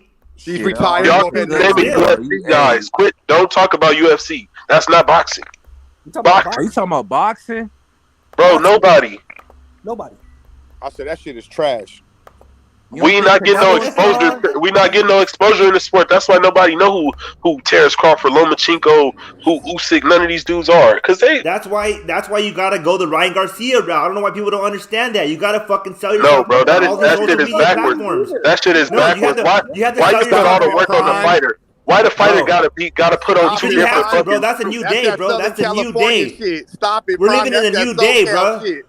No, bro. We're living in a new day. I'm from SoCal, so that shit hurt me to hear you say that, bro. No, bro, we not soft like that, bro. Set you free, my brother. That's your boy, Ryan We Garcia. not soft like that. Forget that shit he talking about. I don't agree. Bro, I hear little kids talking about Ryan Garcia, fucking 6-year-olds saying they want to see Ryan Garcia, bro. You know why? Because of TikTok, because of Instagram, because of social media platforms, bro. That's the only way we're gonna bring eyes to this shit. If we're old, we're dinosaurs in this shit. If we keep on being dinosaurs, this sport's gonna go away, bro. I disagree with you because that ain't how people view the NBA players. That ain't how they view the NFL players. Okay, we don't care about NBA. That's a different thing. No, but if we talking about the sports that are fucking taking control and getting all the exposure where boxing ain't getting done. Because they put LeBron in your face for all the commercials. They put all the you talking about get on social media more. Yeah, LeBron and all them are all over it, bro. Weak as fuck you're talking to me. I ain't nobody seeing that. Ain't nobody worried about that. Bro, exactly. That's why it's failing. Let's see how Ryan do. Well, let's see how Ryan do when he get on pay-per-view. You talking all this shit. Let's see how he do when he fight on pay-per-view. 6-year-olds don't buy tickets, bro. 6-year-olds don't buy tickets.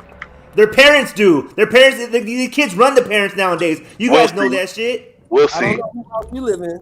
We'll see. No, in America, bro. Look at the statistics in America. You see all these kids going It's the reason. It's the reason he ain't been on pay-per-view, just like Loma ain't been on pay-per-view. They don't sell shit. You're wrong. Man. You guys are old dinosaurs. Man, this nigga Lomo got his own hotel though. I know exactly. I respect Loma, but he not a pay-per-view star, and I understand why. He not a pay-per-view star, and I understand why. It's because he ain't got no exposure. I ain't gonna lie, I was impressed when I seen that shit. Like, oh, this motherfucker got his own hotel though. Where's the hotel at? In Ukraine. Right. Nobody gives a fuck. Nobody cares. Nobody will even be worried. Nobody's even trying to go there. Like as a. I ain't gonna lie, I can't hate that shit. Look, I would want to go. I want to go to his hotel. That shit look lit. Hey, bro, his hotel's fucking 5-star elite but D, but you a boxing fan though, bro. You a boxing fan, so that's why you feel me. You got that emotional investment in Lomachenko. Like, okay, I want to check his shit out.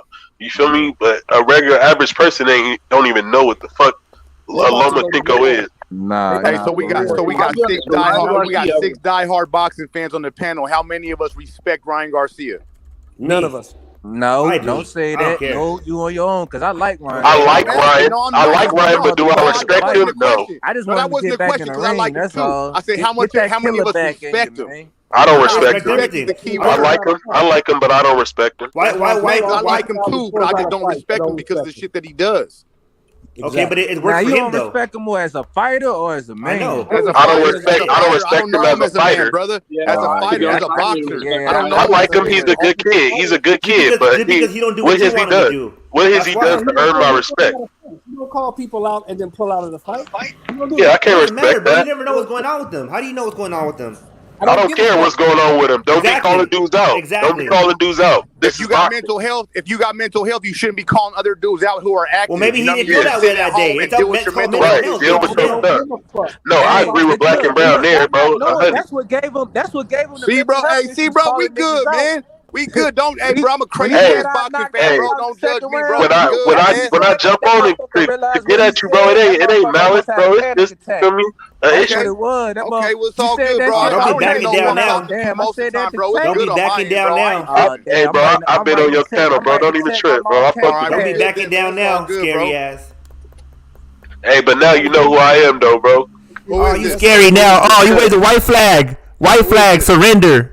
Who waved the white flag? I don't know who I'm speaking to. It's Kush. Like I said, bro, I'm talking to another grown man. Sit back, all right, Kush. It's all good, bro.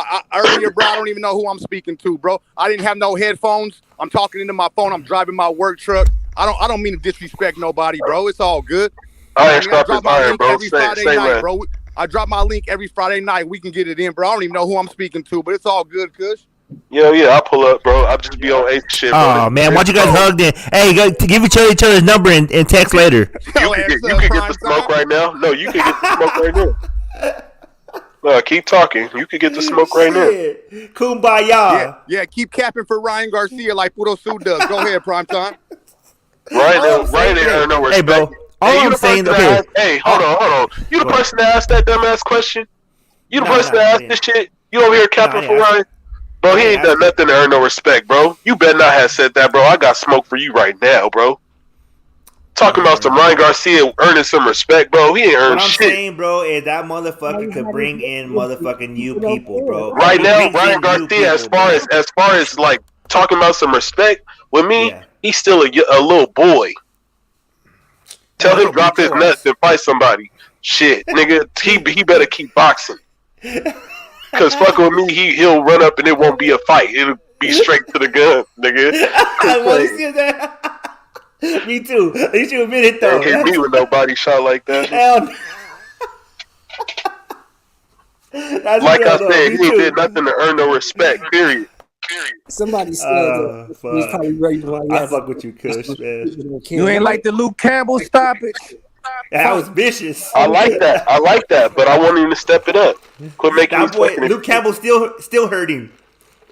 I ain't with the excuses. But to Ryan's, to Ryan's credit, the guys he did avoid it, I feel like he would have knocked them out anyway. So that's I'm with Haplo. I'm with my nigga Haplo in the chat. Ryan Garcia hype train.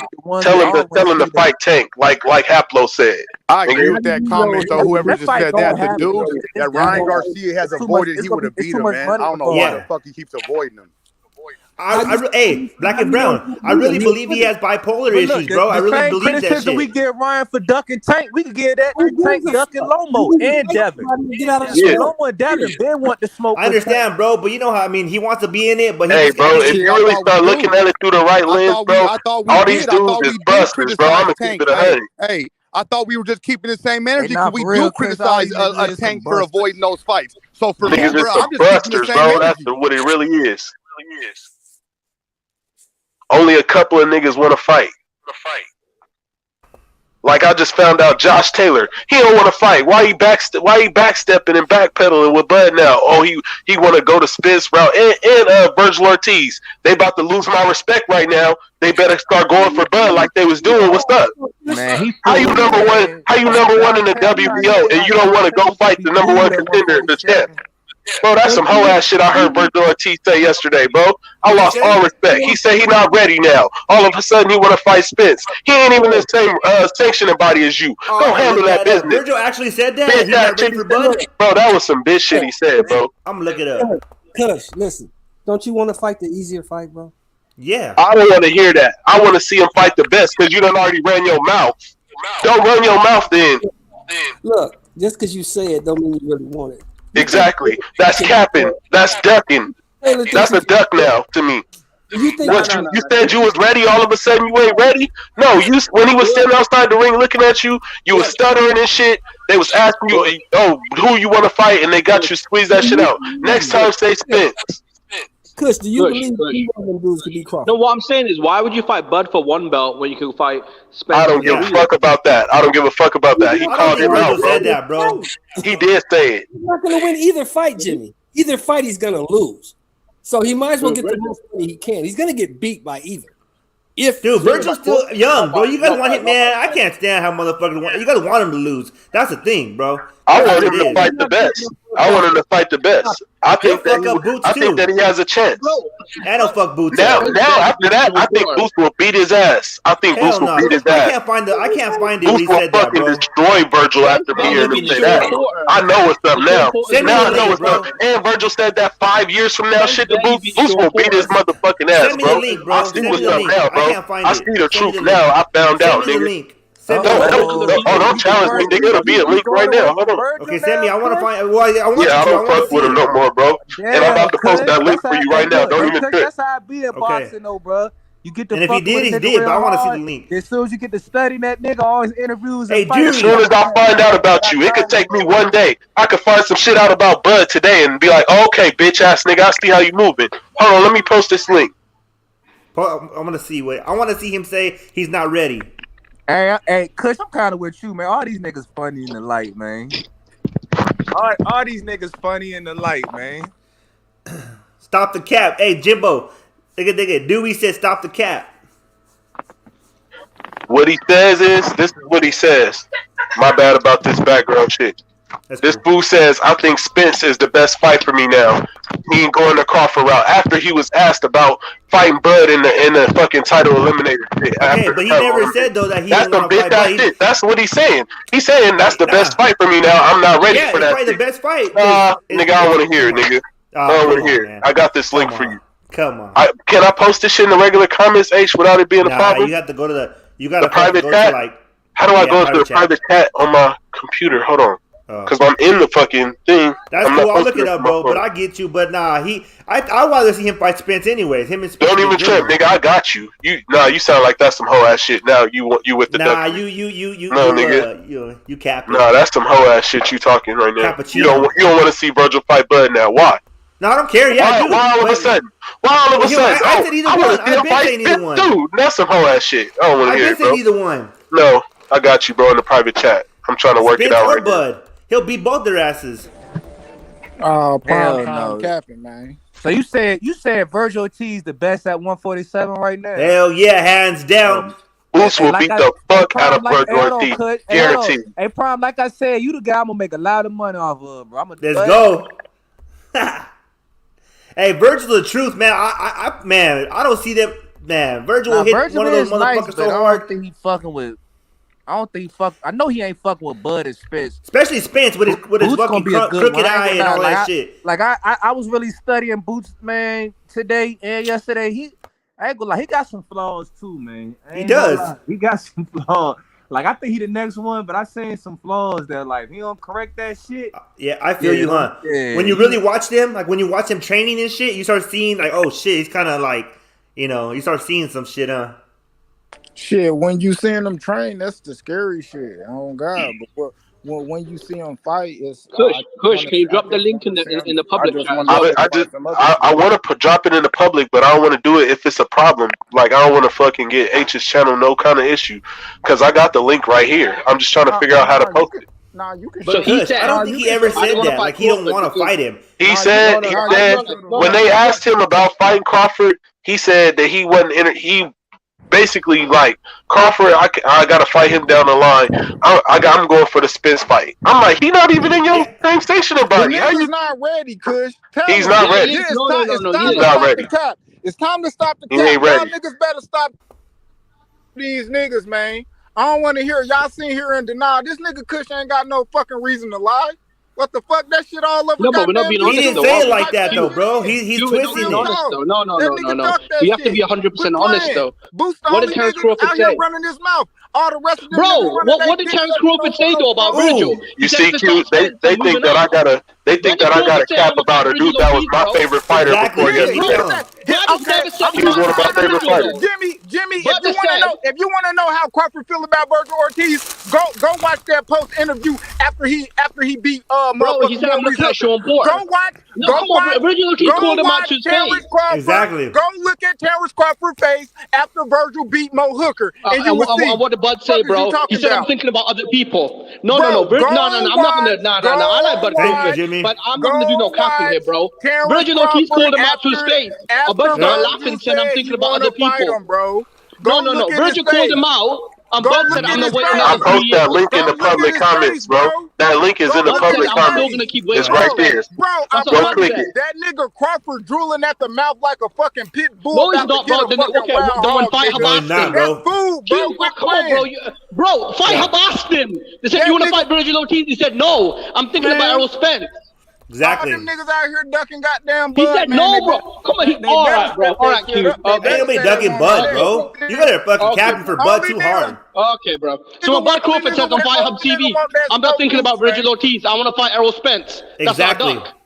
It's not. So we just made this shit up today. That's what y'all telling me. Bro, he didn't say that. Crawford say? He said either it's Spence or I'm moving up. But you guys are not being I don't give a fuck. You know why Virgil want to fight Spence? Y'all know why Virgil want to fight Spence? I'll tell you what he's doing.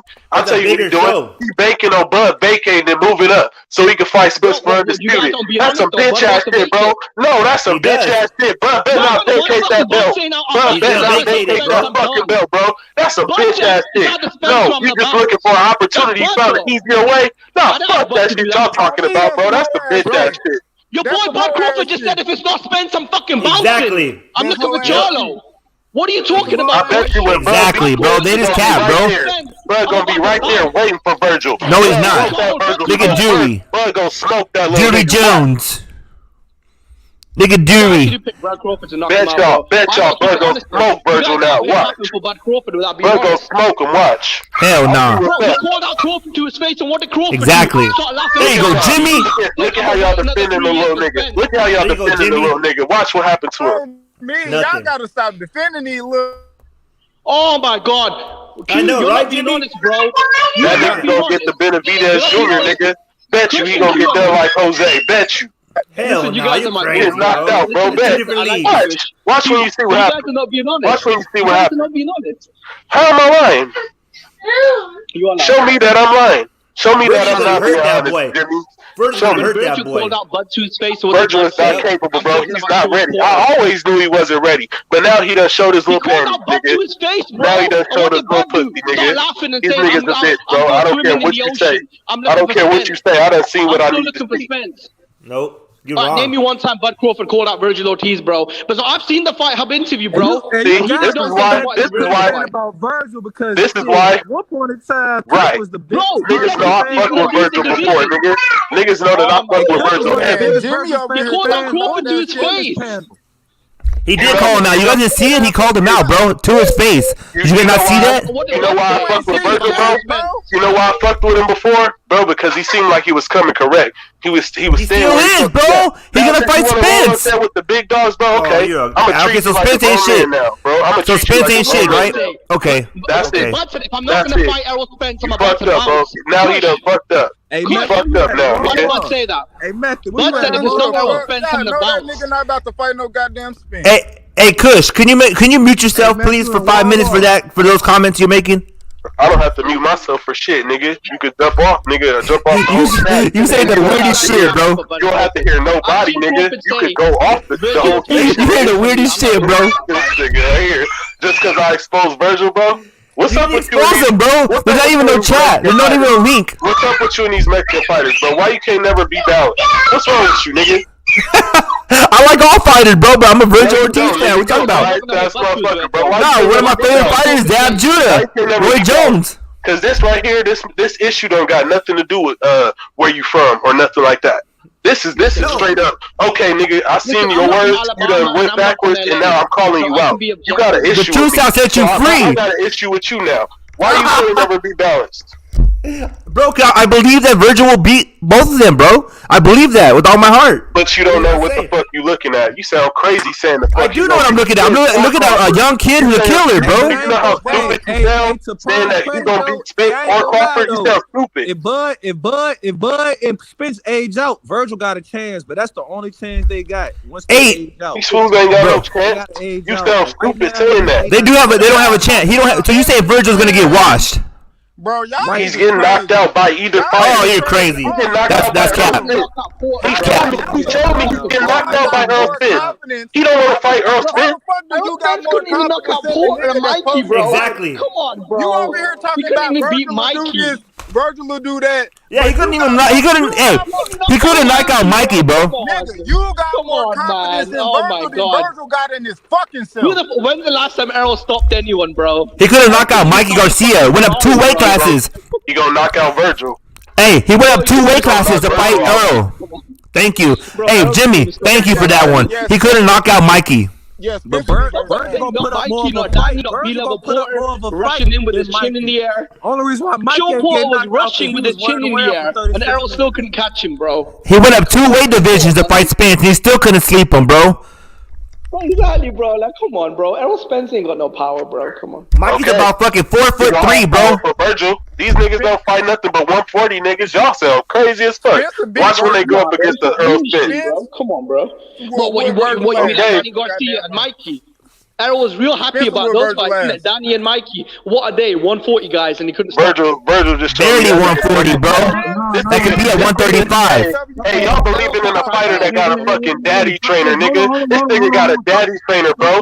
Y'all believe in this nigga? His daddy is trainer. Get the fuck out. So did Mayweather. Nigga, shut up, nigga. You don't know what you're talking about, nigga. So did Mayweather. I hate them type of fighters, nigga. Beat up in the ring. Who Virgil daddy beat up in I'm the ring?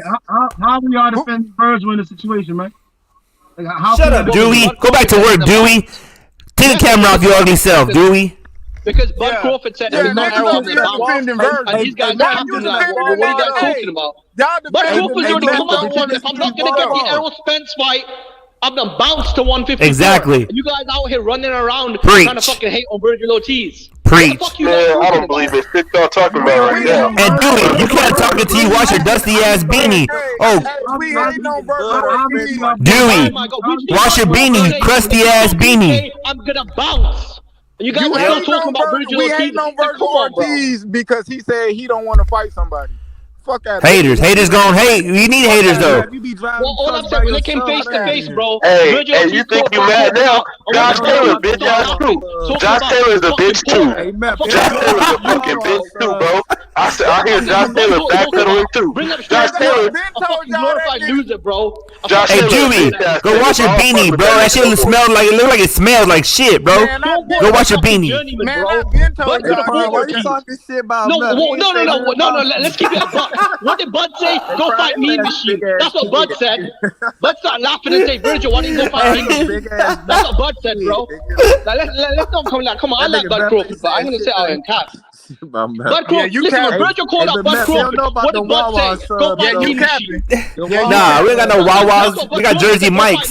That dusty ass Wawas. You wanna fight Virgil? What did Bud say? Nah, bro, if it's not Spence, I'm gonna bounce. I'm saying right now, Wawa sub. I don't know, they about the same. Cause Wawa sub be hitting, man. You guys like Subway. Nah, fuck Subway, man. I like Crawford. That's your trash, bro. I've been defending them on these panels for like a long time, bro. It's good for a quick one though. Like, it's good for a quick one. My nigga, we just seen your ass scarf down a whole motherfucking thing, a soft tacos from Taco Bell. You talking That's about? bomb, bro. That shit's fire. Nigga talking about, man, quit playing, dog. I ain't even know they had when Virgil Ortiz called him out. Why did Crawford say go fight Mean Machine? I didn't hear him say that. I seen him smile. I seen him smile, and he told us. And when Fight Hub interviewed him, what did he say? He said, "Oh no, Virgil should fight someone like Mean Machine." Hey Jimmy, you asked me a question. Let me finish it because I seen the shit. Virgil said the shit. That nigga Bud bent down, moved his hands like, "Come here." Like, come on, I'm ready for that shit. Hey, Josh Taylor better stay at 140. No. Because he go to 147. Is this what we're going by smiling? Hey, Jimmy, how did you see Bud Crawford say, fight me machine, fight me machine. Why would he be screaming fight me machine? Nigga, come on. He was laughing at the nigga like, come on. H Money. What are you talking H about? Money. I got money that Tank don't fucking stop Lomo. No, on Fight Hub, Marcus asked him, do you want to fight Virgil Ortiz? And he said no. Tank ain't gonna knock no out other Lomo, options man. right Drink now. Diet Dr. Pepper, bro. That shit's fire. Man, I'm That's what he just said, saying, bro. He said that. fast forward 11 months later, that nigga said... That one's good, too. Have you drink Diet Dr. Pepper? Yeah, fast forward 11 months later, what's Bud saying? If it's not EJ, I'm gonna bounce. But no one wants to talk about that, though, Bro, he said you want to know why?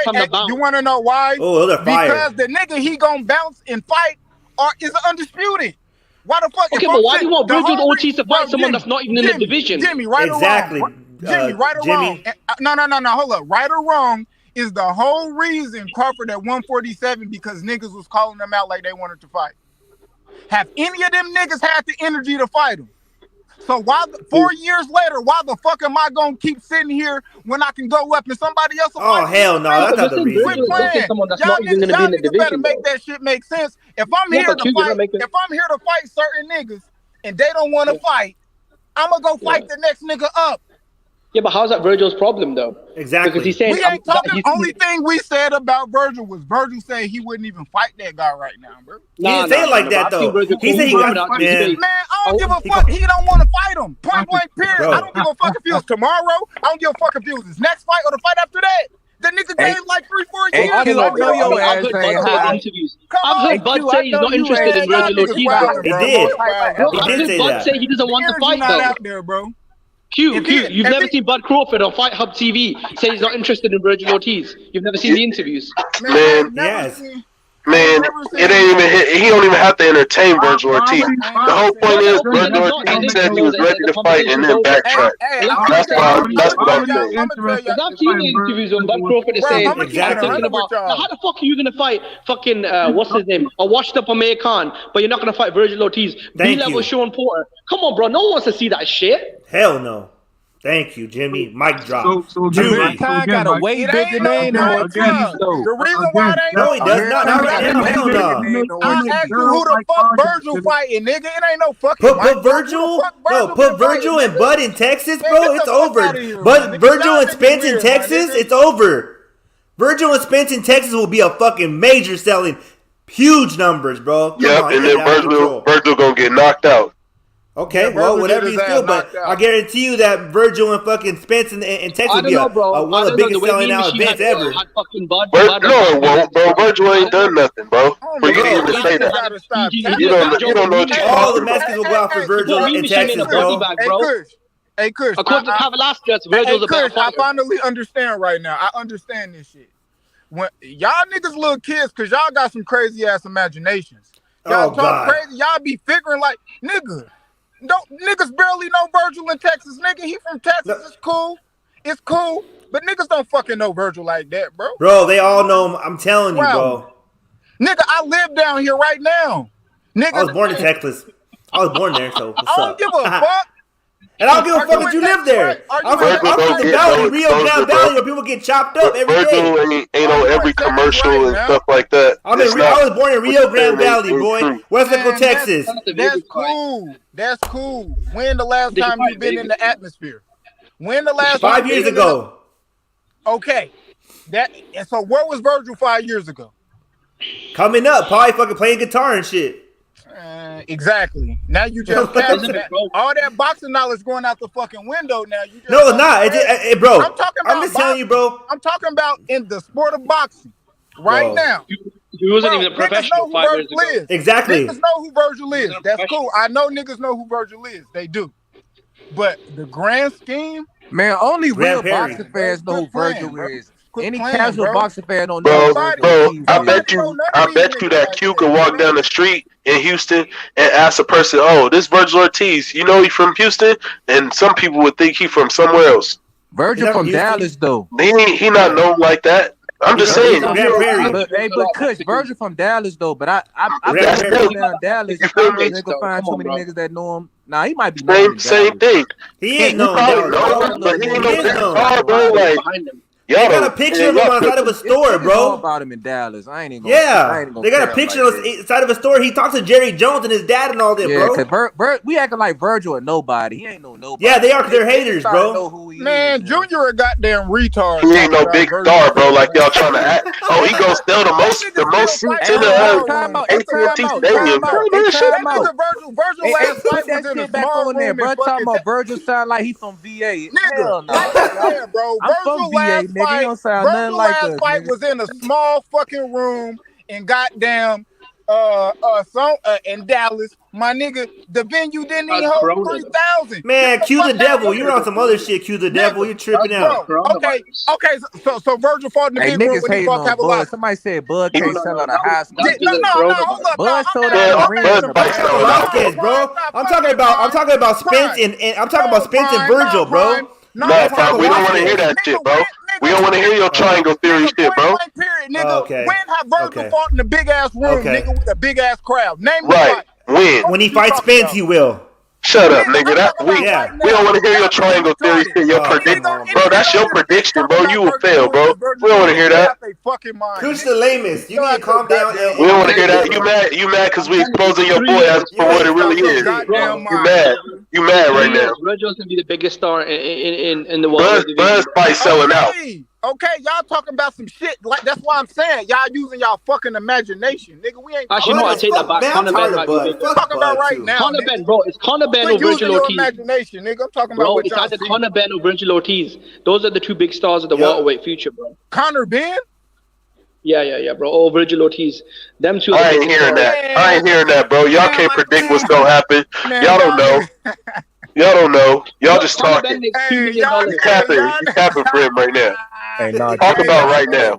Bro. Hey, Jimmy got a point with Conor Ben. Conor Ben big. I like Rodney. He don't know what Conor Ben gonna do from today to tomorrow. Okay, so Conor Ben. He got a point, Rodney. Bro, Conor Ben selling out arenas, bro. Conor Ben like already selling out shit. Like y'all fucking Rodney. This guy's selling out arenas, bro. This guy's making, bro. What prospect do you know in world boxing that's making $2 million a fight? His father. But who have he fought while y'all talking about he sold out these arenas? All right. He a little star. He a little star in the UK. Don't nobody in America know who he is until he taps into this market. Don't tell me about him. Don't tell me about him. I know that the UK market is important, but you gotta cross the pond, bro. That's what it's really about. We know it's the truth. That's why he wants to fight Adrian Broner, bro. Tell Conor Ben cross the pond. Tell him quit calling out AB. You want me to respect Conor Ben? Tell him quit calling out AB.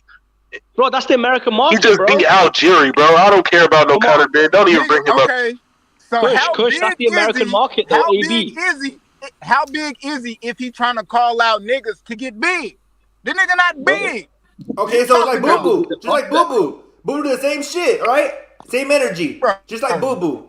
I ain't even talking about Doodoo right now. Okay, thank you. Even talking about Boots. Yeah, but I'm saying same energy though. Ain't nobody ever came out here talking about Boots a star, my nigga. We talking about how we I'm beat a talking about nigga fucking Doodoo.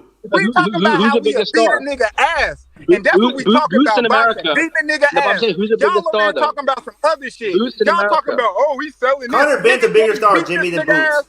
He can't beat the nigga ass. So y'all talk about other shit. Y'all said Conor Ben is a bigger star where than Boots? Don't nobody know who Conor Ben is, bro. He ain't got no buzz in here. Hey, bro, don't cap. Conor Ben ain't got no. No, we talking about America, bro. You ain't about to walk down the street. He ain't got no buzz. People talking about Conor Ben is bigger in UK than Boots is here in America. Let's be real. Hey, Prime, I'll give you that one. Because they easy fans to obtain. We ain't easily slayed over here. That's why. It don't matter. I'm talking about facts though, Kush. And Kush, you got a point too. We tougher critics than y'all.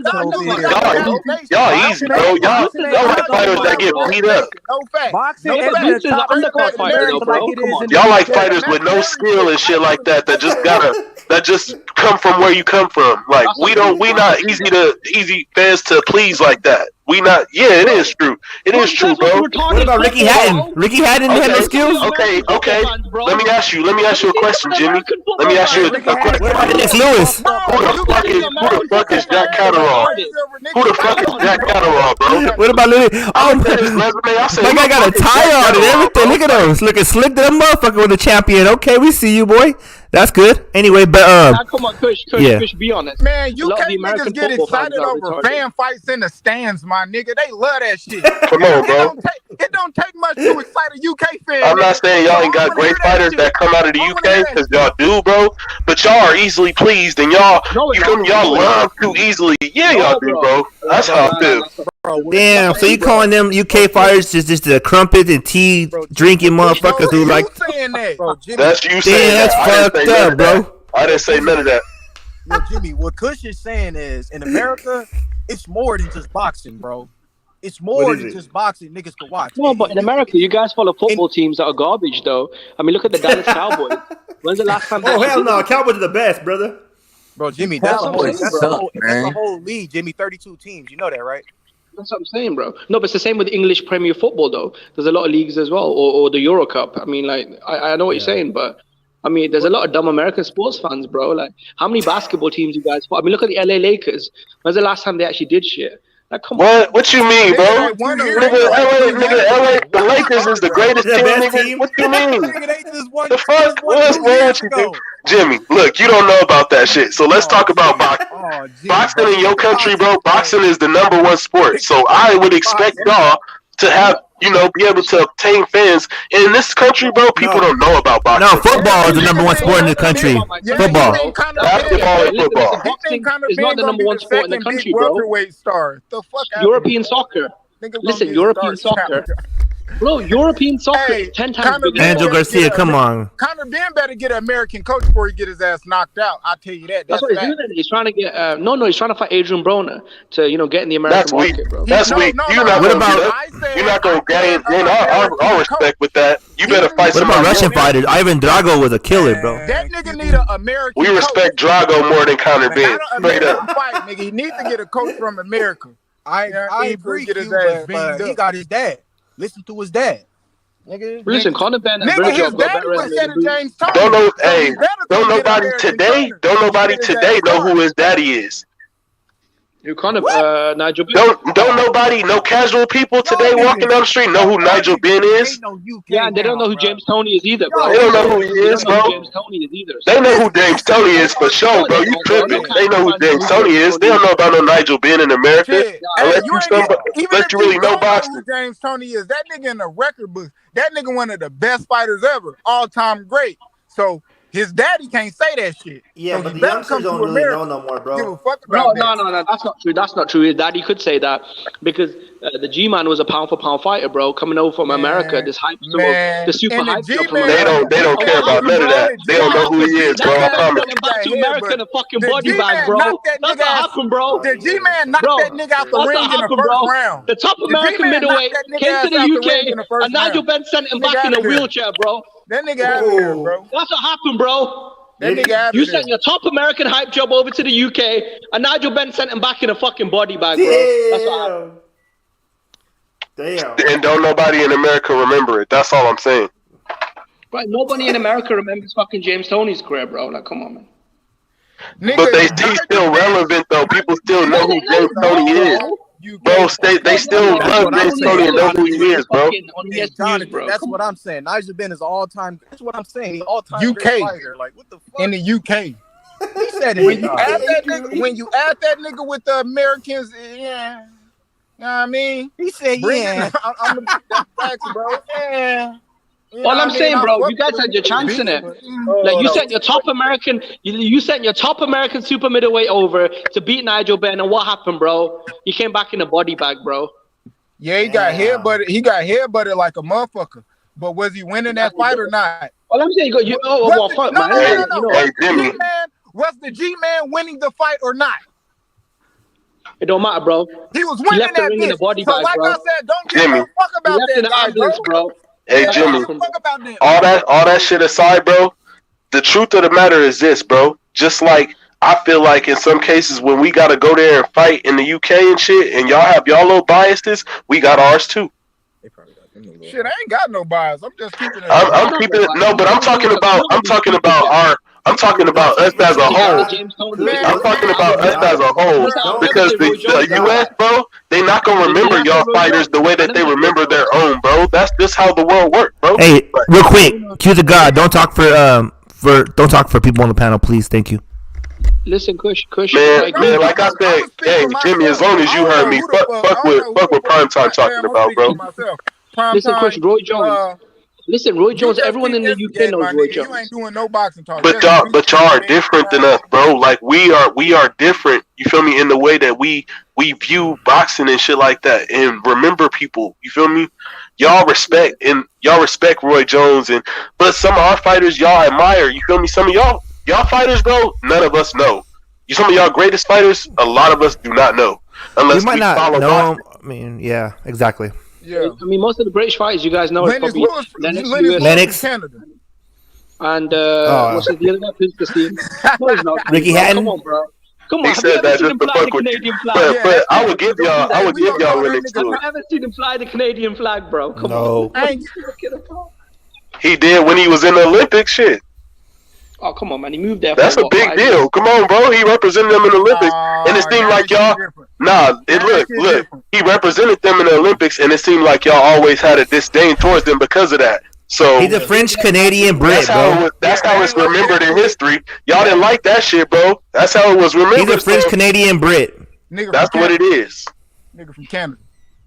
I don't know, bro. I mean, he came out to God Save the Queen flying the British flag. He did. He was born in London. He ain't Hey, listen though, he ain't had no UK. Hey, the Queen died? Who was his trainer? Where's his trainer from? US, the greatest trainer. Yeah. Emmanuel Stewart, the greatest trainer of all time. Then Conor Ben better come get a motherfucker. Well, yeah, but what's that, bro? What's that got to do with his nationality, though? I don't know what you're saying. What's that got to do with his nationality? What? No, I ain't even, bro. I literally just said, tell him to get a US trainer, nigga. I don't know about none of the other shit. Does he have an American trainer though? Ain't no UK trainer training you to this a motherfucking world supremacy. Yeah, but what American? So what you're saying that no UK trainer is gonna train you to be elite US fighter?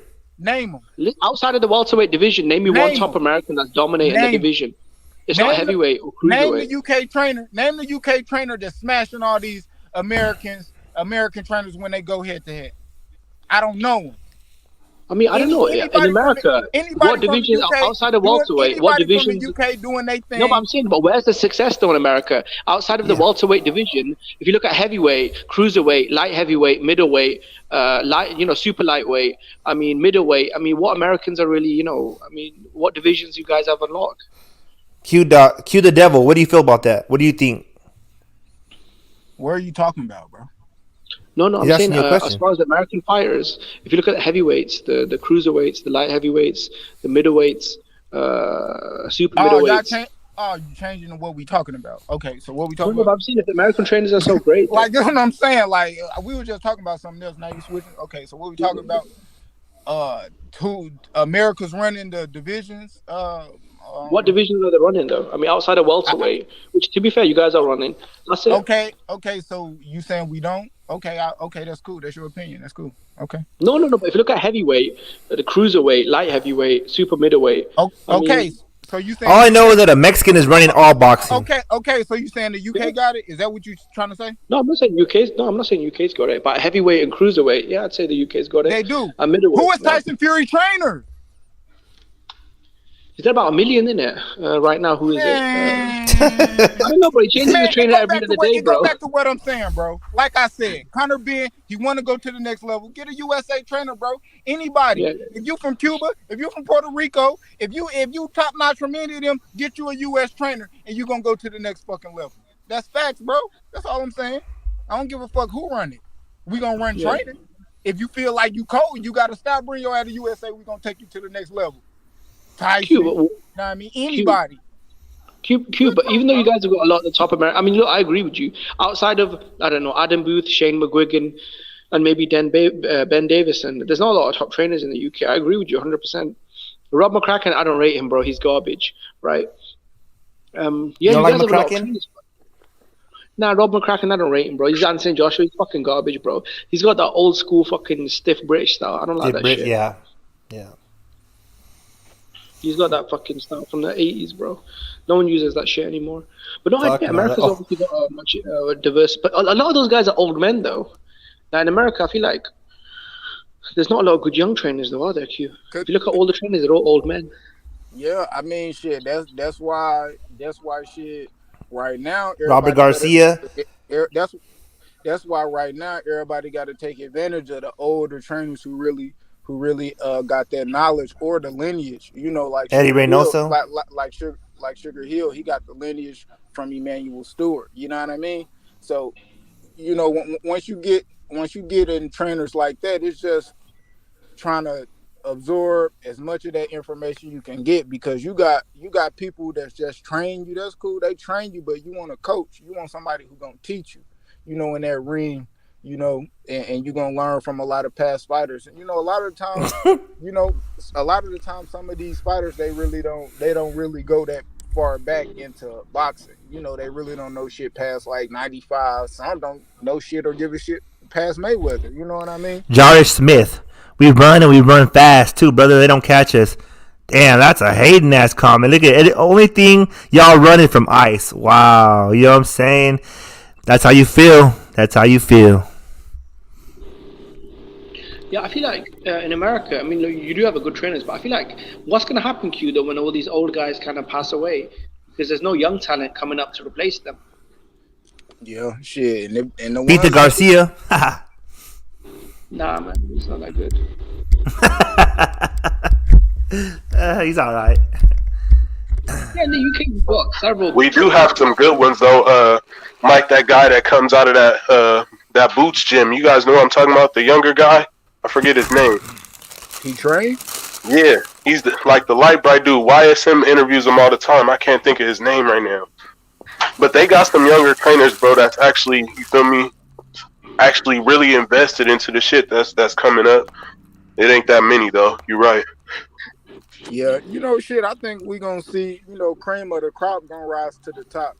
You know, so Emmanuel Stewart, huh? And Freddie Roach, guys like Freddie Roach, Emmanuel Stewart, James Ali Bashir. These guys are pushing like 70, 80. So I feel like once they go, I mean, I feel like the American lineage of great trainers will kind of die a little bit. Manny Pacquiao's trainer can't even talk. Yeah. Is he still alive? Is George Cena still alive? That way. Yeah, they going that way, shit. But shit, I mean, it's a lot of. I mean, it's some like older boxers that don't train. You know, they ain't really getting full time in training. Dude's name is Coach Rail. Q.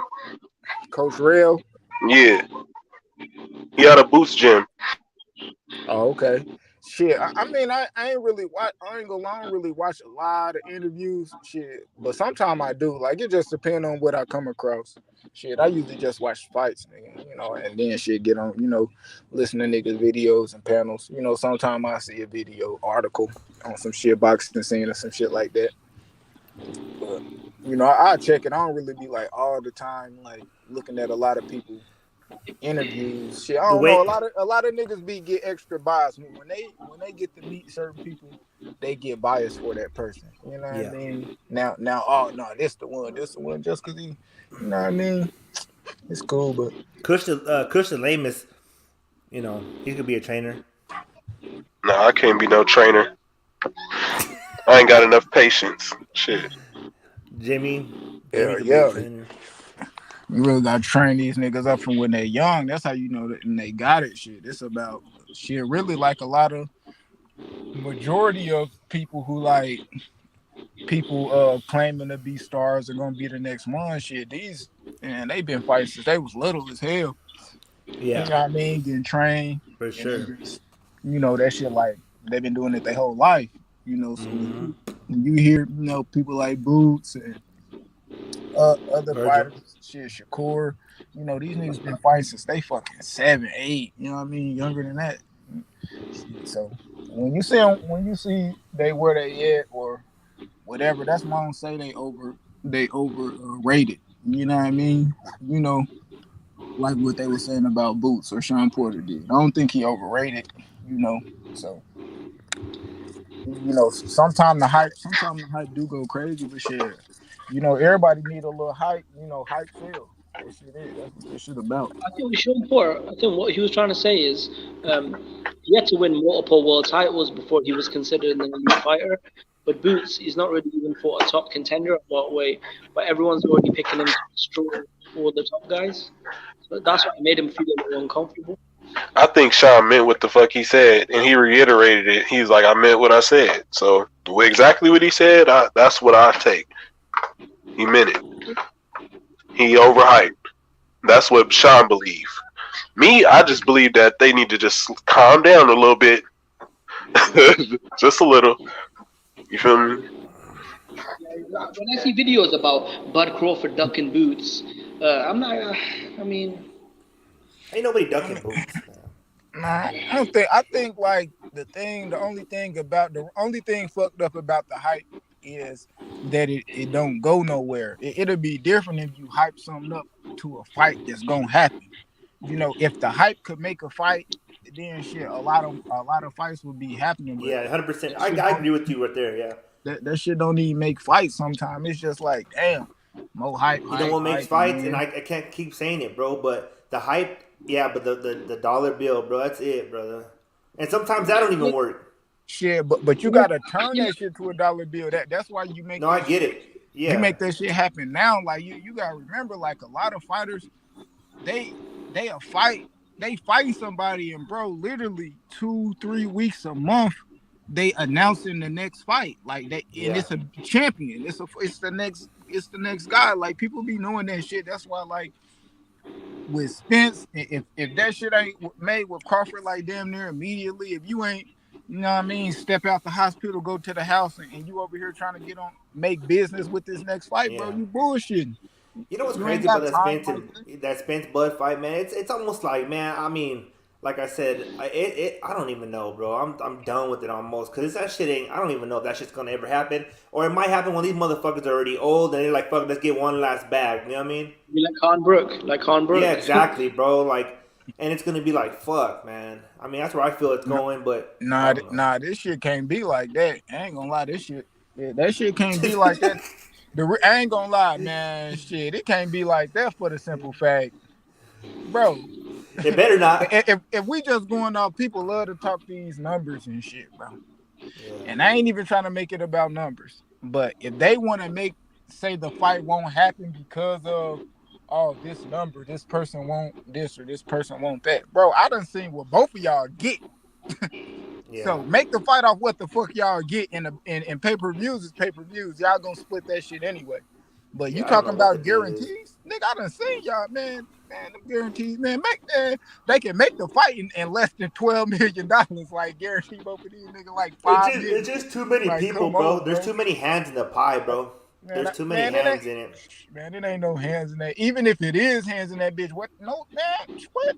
No, but I'm saying like too many Chiefs, not enough Indians. Like everybody, everybody's trying to make the best thing for them, for that person, this person, and they never. No, it's not even that though. It ain't like that, Prime, because niggas got their team who they been with. The same niggas that's getting paid right now. I say they can't agree on it though for some reason, bro. Yeah, but PBC just said they don't want the fight though. But the PBC, that's why not? Problem, man, PBC came out and said they don't want it. So. That's what I'm saying. Why not? They want Bud tied down for at least like 2 fights, because 2 or 3 fights. You know what I mean? Because if he win, bro, you just can't. And they want the nigga to take less. They want him to forget that idea of getting that guarantee that he gets, so that they can lowball him. It's the whole organization lowballing him. So I think he should take it. You know why? Because they right. He ain't worth that. I'm gonna be real. Take your real worth. You feel me? Or take what's necessary so that you can beat this dude and become the #1 guy. For real, for real. Then your worth goes way up. Right. Do it. Take a sacrifice. Bet on yourself. Fuck it. Yep. You already rich as fuck. Like, I don't care about how much money he get, bro. Like I said, I'm a real fan. You feel me? I don't care if you make $1 million. Nigga, take that fight. I ain't gonna lie, I'm gonna laugh at him if he only getting $1 million. Like, I don't care. I mean, I might laugh, but when he whip his ass, shit. But if they do him like that, I ain't gonna lie. That's like, nah. That's but what if he does that and he gets ass whooped? Oh, man. I ain't gonna lie. That's like stupid, bro. Like nigga, I just seen you get 6, and even if them niggas feel like you not worth 6 on no guarantee shit. Right.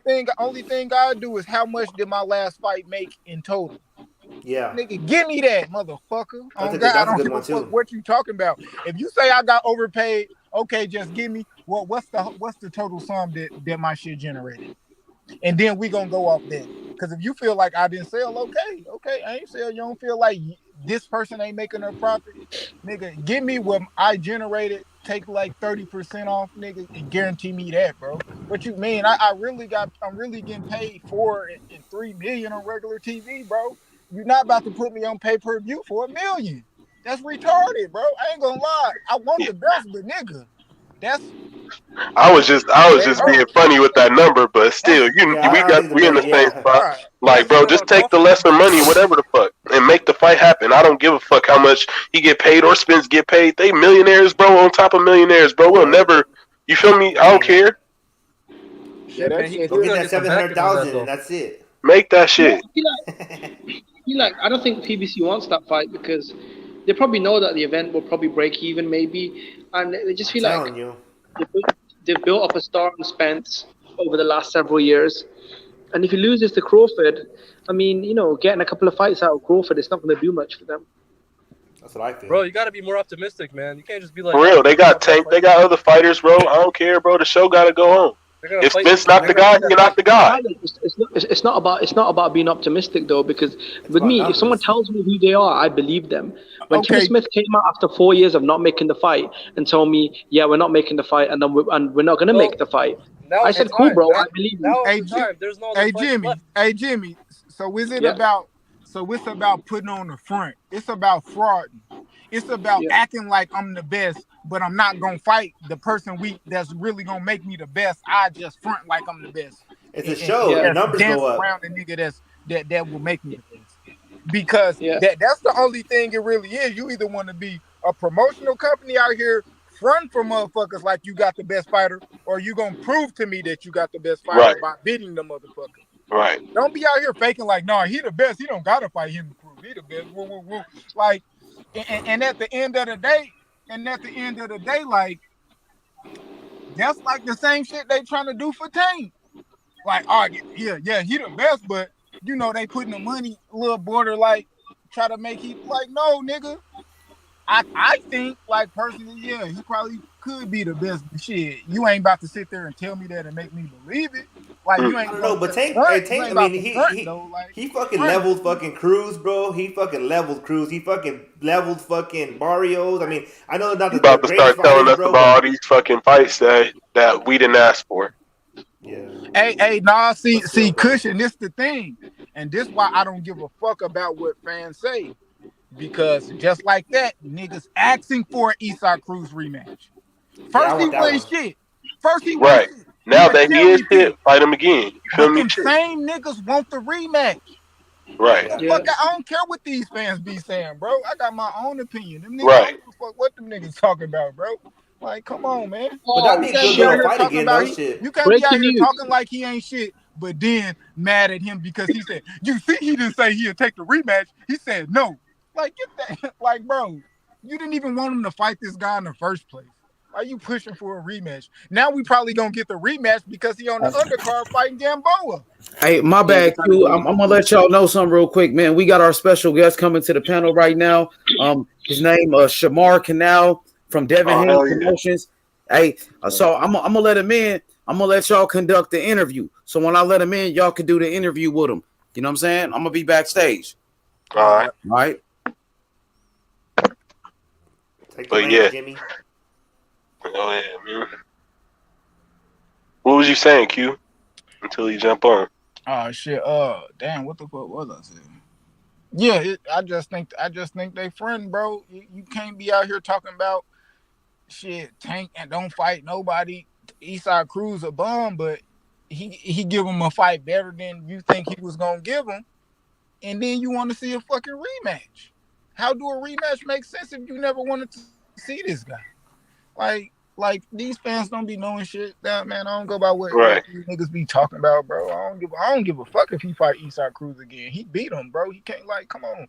The second time with two good hands, hopefully, bro. Come on, man. That shit gonna look. I ain't gonna beat the dude ass, bro.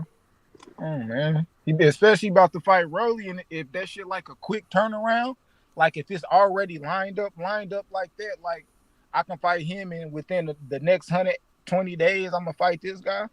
Bro, Esau Cruz about to get beat, bro. What he going? If Tank hit Esau Cruz like he hit everybody else, Esau Cruz going to bed.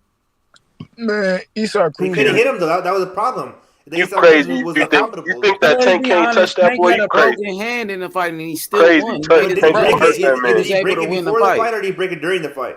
I don't know when, but he had a broken hand and he won with the broken hand. Not like Tio who had injuries and Tio ended up losing. Tank found a way to win. He didn't win in like spectacular fashion. He could have won. He won though. He won though, so it don't even matter what you talking about right now. I understand, but I would like to see them squabble again. But I don't care. Okay, but you was a person that was saying Esau was a bum before the shit happened. I never said that. I seen Esau Cruz on Telemundo, bro, and I knew he was good.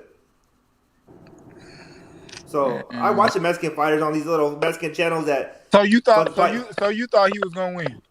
You know, I'll be honest with you. I didn't think he was gonna win, but I knew that he was gonna give him a lot of problems, bro. Nigga won't get shit, no problem, bro. He did better than most people with the Tank fucking. You see, he folds motherfuckers, bro. Exactly. Get your lawn chair, man. That's what he gonna do.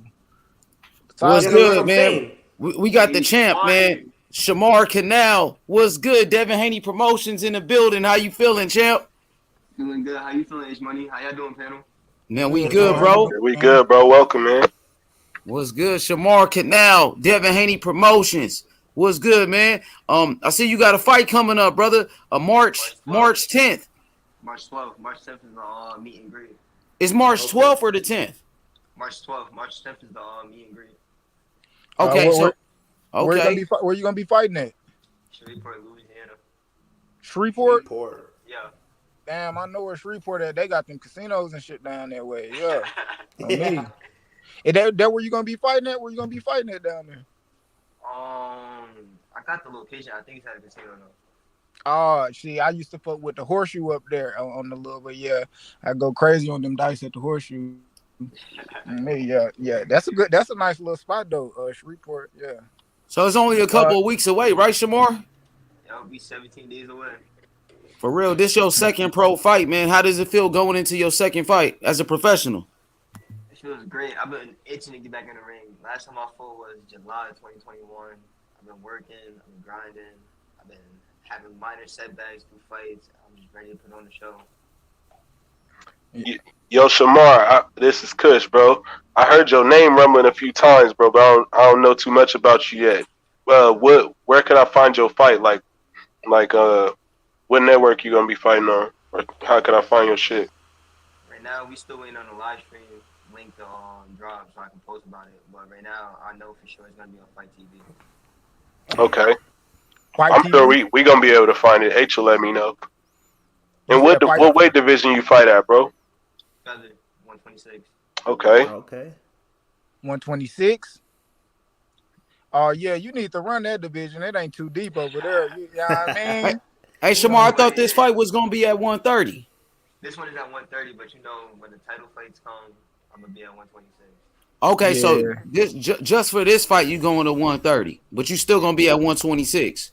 Yeah, right now 130, build my record up, and then when it's time to drop that weight for them big fights, you know, go down to 126. Yeah. Well, what you fighting? 4 rounds, 6, 8? This is a 4-rounder right now. Oh, okay. Yeah, like what kind of training you been doing? You been doing like hard training before the fight, or you kind of cooling down? Everything is hard training. Probably gonna cool down. Probably fight week. But everything else is hard training. 3 days, 3-mile runs, 4-mile runs, everything. Yeah.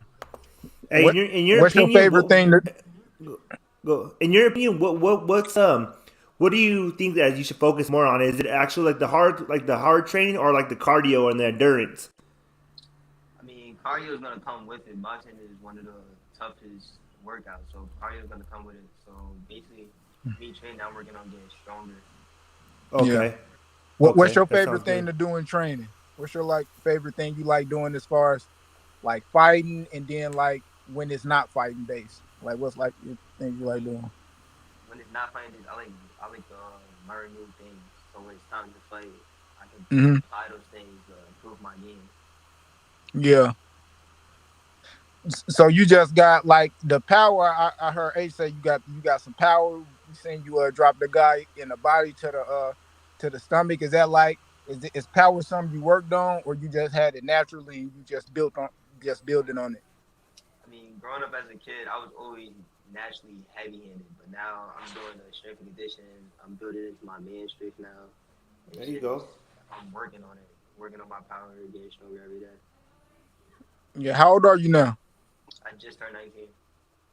19. Yeah. Yeah. Okay. You got a long career, man. And the way you sound, man, and articulate yourself, you're gonna be great, brother. I'm gonna check out your fights for sure. I'll follow you. Do you have an Instagram? Yeah, my Instagram is _Shamar Canal _. Perfect. Yeah, I'll definitely follow you, man. Because 126 division out there too. You know, you have the Leo Santa Cruz going back down and people like that. You'll be there one day, brother. Fold these people up too. I agree. Yeah, definitely. Yo, Like who? Shamar, tell them what makes you different from the other fighters out there. Other than my reach, my height, and my size for that weight, what makes me different is I want to say my work ethic. Because I'm around Devin Haney.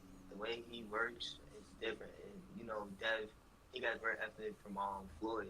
And Floyd's one of the hardest working people from boxing history. So basically, me being around him, he's pushing me. So I want to say my work ethic would be different. Yeah. So you pushing. Go ahead. So you pushing to work harder than the man that's working the hardest. Yeah. You know what I mean? Yeah. Okay. Yeah. Do you eat That's meat? what I like to hear. Do you no bullshit, like no homo? Do you eat meat? Right now, I'm trying to cut that out because Uncle Bill, he want me to try and go vegan for basically more energy and everything. I heard vegan, you're supposed to have, what's the word? Basically being vegan helps you with your metabolism and then it also helps you with your energy and strength and everything. Mm-hmm. It does. It processes it everything faster because the meat takes longer to process. I'm So that gonna drop off, y'all. I'm sorry, I'm that getting a call. veganism, it's good for you, brother. But yeah, do you feel that being around Haney and that team that just pushes you harder, right? Yeah, it pushes me harder to be something that I've always wanted to be as a kid coming up. Okay, so you always wanted to box since you've been young? Yeah, I started boxing at the age of 6, and I was playing at the age of 7. Oh man, that's awesome, bro. So you've been in this game for a long time, brother, and that's good, man. That's real good. How did Devin or Bill find you, or how long have you been around them? You know, how did you get to able to get signed with them and you know go in pros fighting with them? I met Dev and Uncle Bill through my manager, Robert Busher. He's the man behind everything right now. He helped me get in tune with Uncle Bill and Dev. I met them when I was 17, so 2 years ago. Mm-hmm. That's cool, man. Who do you feel like? I know that you probably have your own style in boxing, but what do you feel like you're closer to in stylistically wise, or like maybe you even looked up to and you kind of, you know what I mean? Tommy Hearns, Canelo with Oh shit! Sugar Ray Leonard. Killers, okay. And how tall are you? 6 foot. Oh yeah, bro. Oh, 6 foot, 126. Okay, we see you. You're trying to make a name. There you go, bro. That's cool, man. Definitely, man. Yeah, that's big. Like, have you been in the ring with what is like some of the biggest names you got to like maybe spar with or got some advice from other than like Devin or somebody like that? When let's see, I sparred against Chris Colbert. I sparred him when I was 17. When I was planning on turning pro, I think my last amateur tournament. That's what I was sparring with. Mm-hmm. And then from my hometown, I grew up around Abraham Nova. Let's see, who else? I'll be around. I was just in the gym with Edgar Berlanga and everybody. So I'll be around a lot of people, so I can grab. Damn, Berlanga. Yeah. Damn, you fight sparring that big ass dude. I ain't sparring him. I thought I was in the gym with him. Oh yeah, in the gym with him all. I was about to say, I ain't sparring Nah, you be in the gym with a lot of fighters that I respect, like Shakur and Cobra, bro. Like, I hope you taking in a lot of information because them dudes is great fighters, in my opinion, right now. Of course, it's a boxing game. It's like you gotta take what you can get and then try to Mhm. turn it into your own style. Right. Yeah, yeah. Like with the boxing game, you know, it's kind of like changing. You know, on here we be talking about a lot of like, you know, people selling themselves. You know, kind of being, you know, boastful or, you know, flamboyant when they in front of people and things like that. Like what are some things that you maybe looking to do to probably like show your personality, be more yourself, I guess, when it comes to boxing, you know, maybe in the future to get people to know you? Um, I want to say I'm gonna continue to stay humble, continue to put my name out there as a Philly person, so I can be And around y'all can Philly. hear him? Yeah, we hear him, H. You can't hear him? Okay, all right, go ahead, Shamar. Yeah, he Yeah, I kind of hear him a quiet. little I bit. mean, yeah, he kind of quiet. He a little low, but I don't know Yeah, if you it's kind of low. Say it again, Shamar. What'd you say? I said, you hear me? Probably earphones. We hear you now. I got you. Yeah, my phone. I'm saying, continue to be humble, continue to put myself out there as a Philly person. Come to me, like we can talk, anything. Yeah. Do you do like, are you like a trash talker? You know, I box a little bit, you know, train a little bit of, like that in the gym. You know, I do a little trash talking. Like does are you like, you said you humble, so is that how you approach boxing, or are you more like you got like a mean streak when you in the ring, you know, like what kind of mind state do you take in the ring? I mean, it's always a good, it's always a good thing to be humble. So I don't go into the fight like, oh, I'm gonna do this and that. I'm gonna just talk a good game, cause I Mhm. already know what I can do. So inside that ring, it's no friends in the ring. I'm just gonna come. It's a doggy dog world. But overall, I'm gonna be humble throughout the whole thing. But when it's time to get in that ring, As long as you don't take no shit, bro. That's the main thing. Don't take no shit and always mean what you say. And I like that a lot about Shakur. For example, for one, Cobra, he just a alpha male figure from what we can see. We like that type of shit, bro. Be who you are, bro. Don't let nobody cross you. that's a fact. Mm, yeah. So when I know it's probably, you know, it's only your second fight in, but you know, you got champions that's becoming champion like real short, you know, under like 20 fights. You know, Devin, man, he became champion, one of the youngest champions in the sport. You know, you 19 now. Like maybe, how soon do you think you'll be able to get maybe or be a contender? You know, what type of pace you looking at? You know, starting at to get in contention, prospect, and things like that. Or are you going fast? Or as far as this year, because you said you haven't fought since last year, or are you gonna try to, you know, get more fights in this year or what? I mean, of course, I want to get the fights in. Of course, I want to move fast, become one of the top, build a name for myself.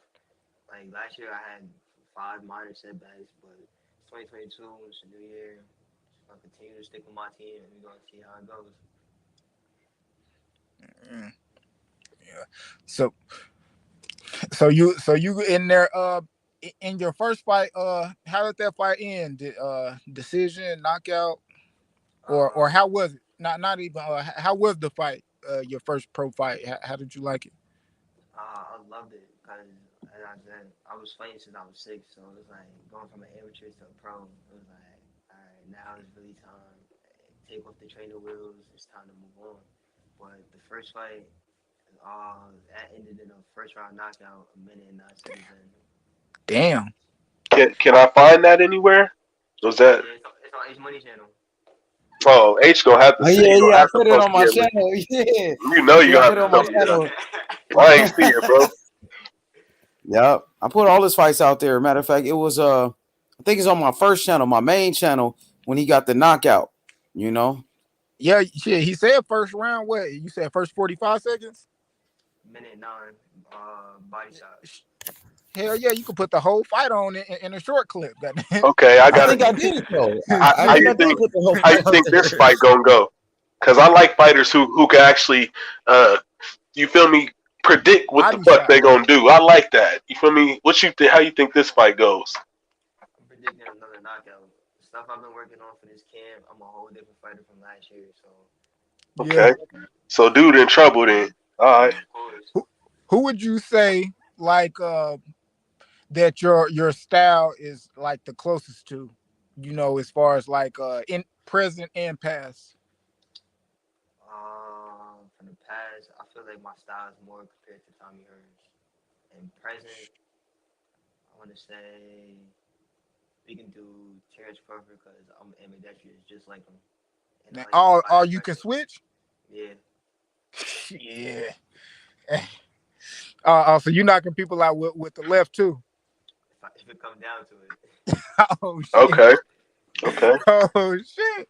Okay. Hey, So, all right, go ahead, bro. That shit, no, I want to nah, see it. I'm nah, excited. he just hyped me up real quick. Yo, Shamar, is Terrence Crawford, that is your favorite fighter? Favorite fighter? I don't feel like I have a favorite, but I can say he's in my top 5. I respect Yeah. Terrence Crawford a lot. Yeah, you like to watch. Like what do you like as far as boxing, is that something, do you watch it a lot, or do you are you a person that just like getting in the gym working on things, or do you do like film study and then try it in the gym? Like what's your approach when it comes to like training sometimes? Um, Boxing in general, I watch it, but I like to find somebody I can relate to, like Hmm. style wise, and try and steal what I can give, watch film, and then go try it in the gym, apply it into my own routine. Yeah, yeah, that's good. I like that. Cause that's what I say. You get to see flashes of that in the gym. You know what I mean? When you go in there and you probably see Tommy Hearns, how he knock out somebody, and you like, man, I want to learn how to do that.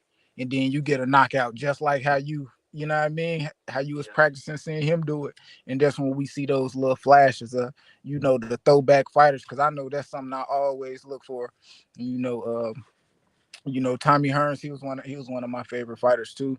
You know, getting to seeing things like that.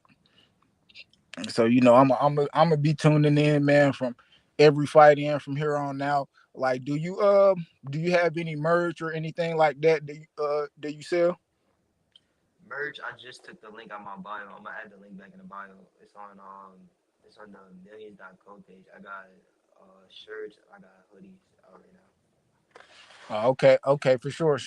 I'm gonna go follow you. I'm on my phone right now, but when I get off, I'm gonna go and follow you. I already remember underscore Shamar Canal underscore. Yeah, I'm gonna go I follow you appreciate after it. that. Appreciate it. For sure. Yo, Shamar, so how has the transition been from New York to Las Vegas? When I first met you, you were still in New York. Now you out there in the mansion with Devin Haney. What's the big difference over there? Big difference is basically when I was in New York, I was working by myself. Like I still had a team out there, amateurs that was still like trying to follow behind me that I used to train with a lot.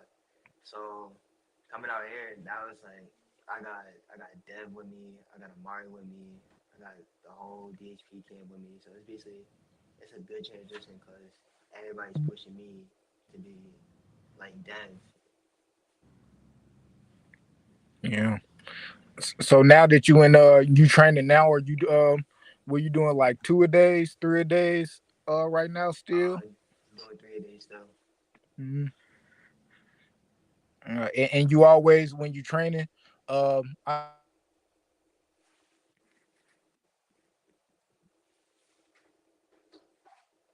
you like to eat healthy. I think you Repeat cut that out. one time for me, Q. What'd you say, brother? I think you cut Say out. it again, Q. Repeat that question. Damn, I can't hear him. You heard his question, Shamar? Nah, you cut out. Okay. Hey, Shamar, Karma Serene. Shout out to the sister. She said, "Hey, Shamar, congratulations on winning your first pro fight, nephew." I appreciate it. Thank you. And it's more to come too. March 12th, stay tuned. Hell yeah. Yo, Shamar, so what could the fans expect, in your next fight coming up? You can expect the best performance I ever put on in the ring.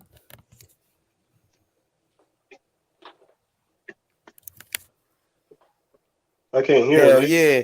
Hey, Shamar, you ready? What you say, Kush? I was just making sure I could Yeah, hear him. repeat that. We couldn't hear you. Yeah. He couldn't hear you. Say it again. I said you can expect the best performance I could ever put on in the ring. I'm predicting a first round knockout, so. For sure, bro. Shamar, man. Hell yeah, man. You got the skills. You got the best team in boxing. You got a good person like Bill Haney supporting you, Robert Brewster, Devin Haney. You guys got the dream team. Y'all the dream team, man. And man, just keep up the hard work and the dedication.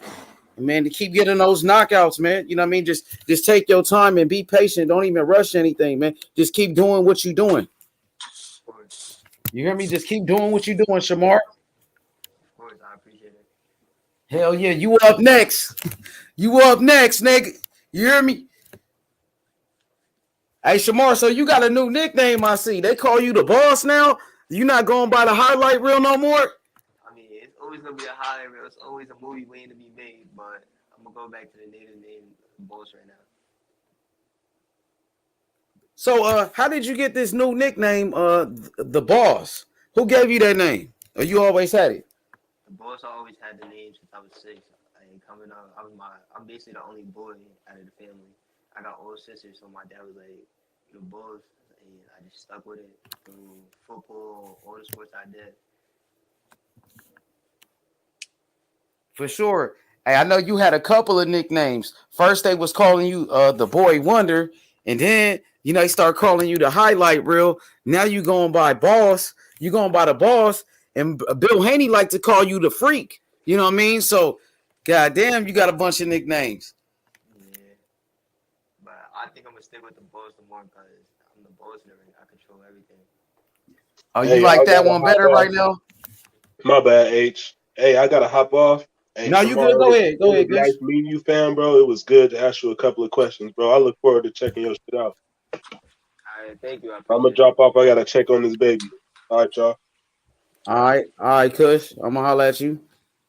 Hell yeah, Shamar, man. I've been watching, you was in the gym the other day. I seen it on your Instagram. Man, you were looking tough in there, man. You know what I mean? I saw you working, fighting on the inside, and you a tremendous body puncher, man. And I like to see that from a young fighter. Most fighters, they forget about going to the body, but it seemed like you realized that you could really hurt people going to that body, man. Could you talk about your body punching ability right now? Body punching ability, I feel like that's probably one of my biggest strengths. I got that from Mike McCullum, the body snatcher. So it's like working with Mike McCullum, he gave me a few tips on how to break somebody down to the body. You break the body down, the head gonna fall.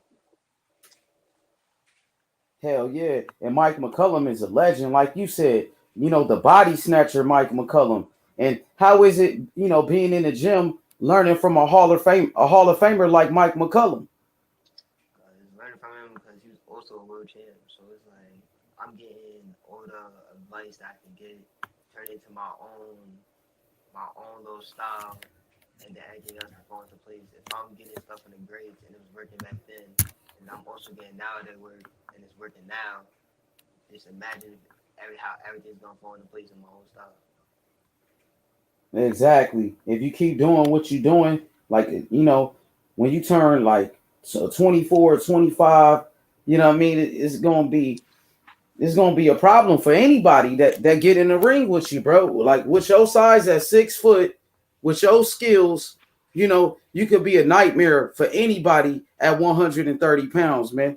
And I heard you in the past, you said, that, when the time is right, you will love to get in the ring with Gary Russell Jr. You know what I mean? Is that still the case? You will still, you will still love to fight Gary Russell in the future? I mean, I always love to fight Gary Russell because one, the publicity. I beat Gary Russell. I get him out of there. my name's gonna be ringing bells, and then I go right after that and go fight Mark and take his belt. Mark Maxayo, who beat Gary. Yep. What you thought about that fight, man? When Gary got beat, man, was you surprised? I mean, I wasn't really surprised. But it was just like, wow, because anything can happen in the fight. As you see, I want to say in the early, I think it was the early rounds, Gary Russell hurt his hand. But a true champion gonna finish out no matter what. And I remember that Floyd in his early career, he broke his hand during the fight and still finished the fight. So it was just a shocker. I feel like if Gary Russell didn't hurt his hand, I had him winning the fight. Okay, for sure.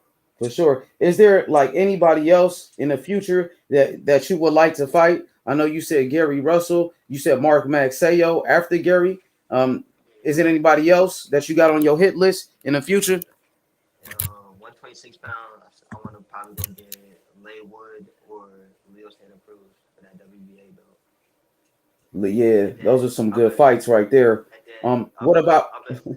What'd you say? I said, and then up and coming also in that 126, probably 130 division, either or whatever one I catch him in. I want to get Raymond Savage forward.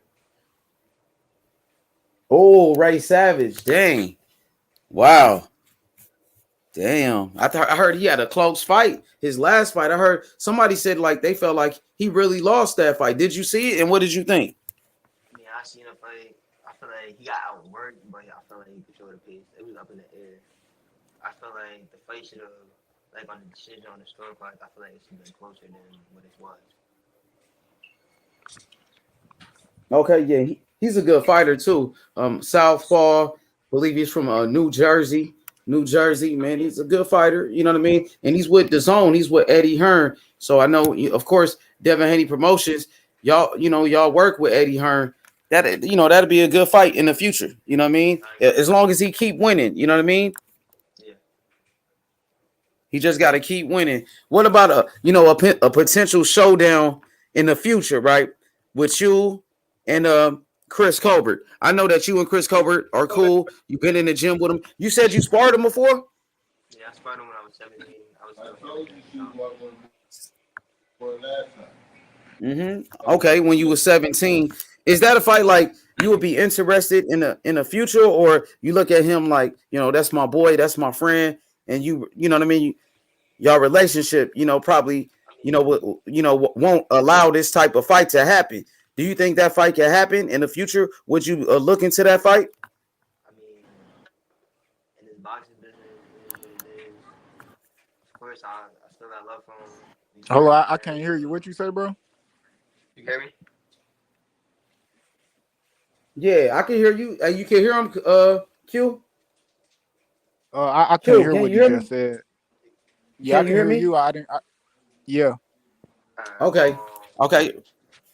I was saying, but yeah, like I said, like the boxing business, I mean, it is what it is. Like, we can always be friends, but when you step in that ring, ain't no friends in the ring. For instance, you can look at Shakur versus Jamel Herring. They was friends before the fight, but when they got that contract and they had to sign it, ain't no friends in the ring. You be friends after.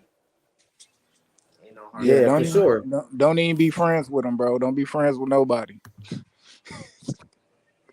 Don't be friends with none of them.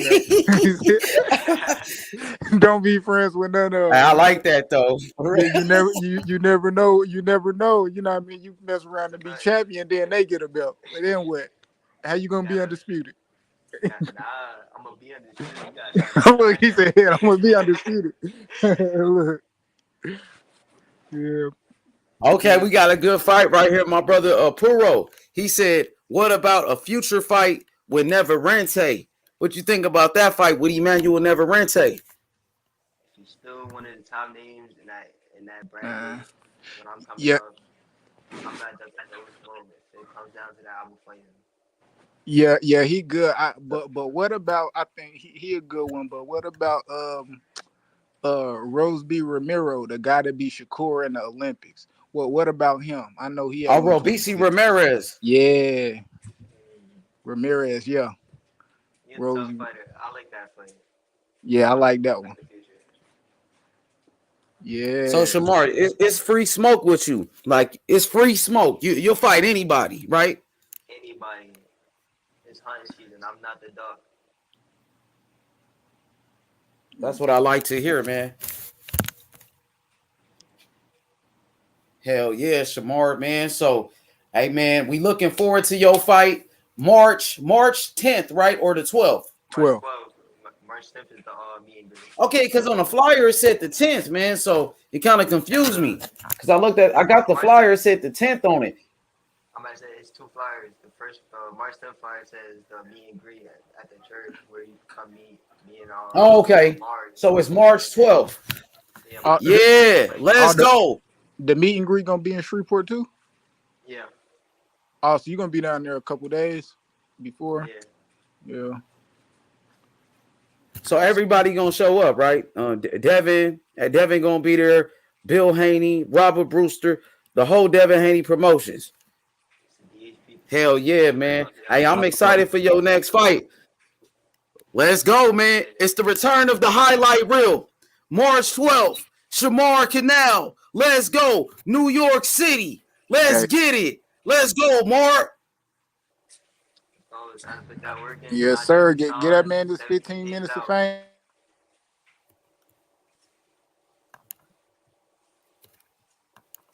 What'd you say, Q? Say it again, Q. I think cut out again. What'd you say? I was gonna say, man, get that man give your opponent his 15 minutes of fame. Put his ass on the highlight. I mean, It ain't going 15 minutes. Hell, just take your time too, Shamar. You know what I'm saying? If the knockout present itself, take it. You know what I'm saying? But you know what I mean? Just take your time and always, work off the jab and just break him down. You know what I'm saying? Don't force it. Don't force it. That's all I'm gonna say.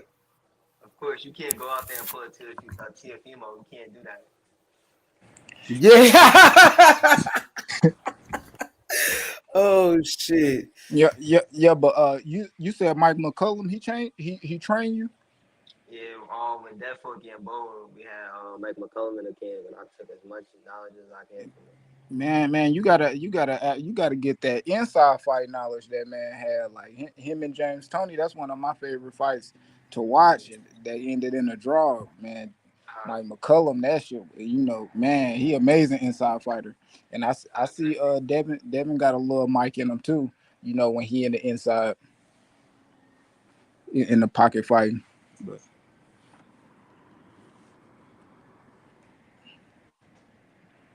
Hey, Q. He just was talking about, how he learned, from Mike McCullum, the body punching.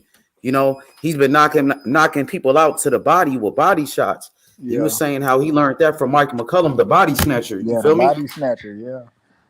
Hey. Mm-hmm. And that's good. Yeah, man, and that's good though. Like for a young fighter to understand how important it is to go to the body. Like Bernard Hopkins, his trainer, rest in peace, Nazim Richardson. He will always say, make that investment, go to the body. And Shamar understands that at a young age. So I think that's really good for a young fighter. Yeah, that's real good. That's one of them lost things that get lost in time.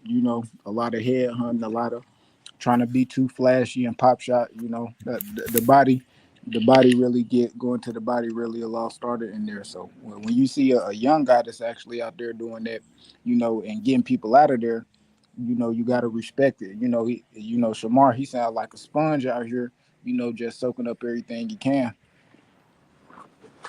Hell yeah, man. That's what's up right there, man.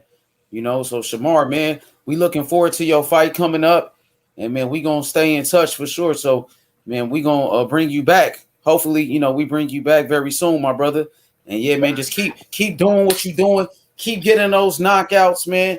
Any final words to your fans out there?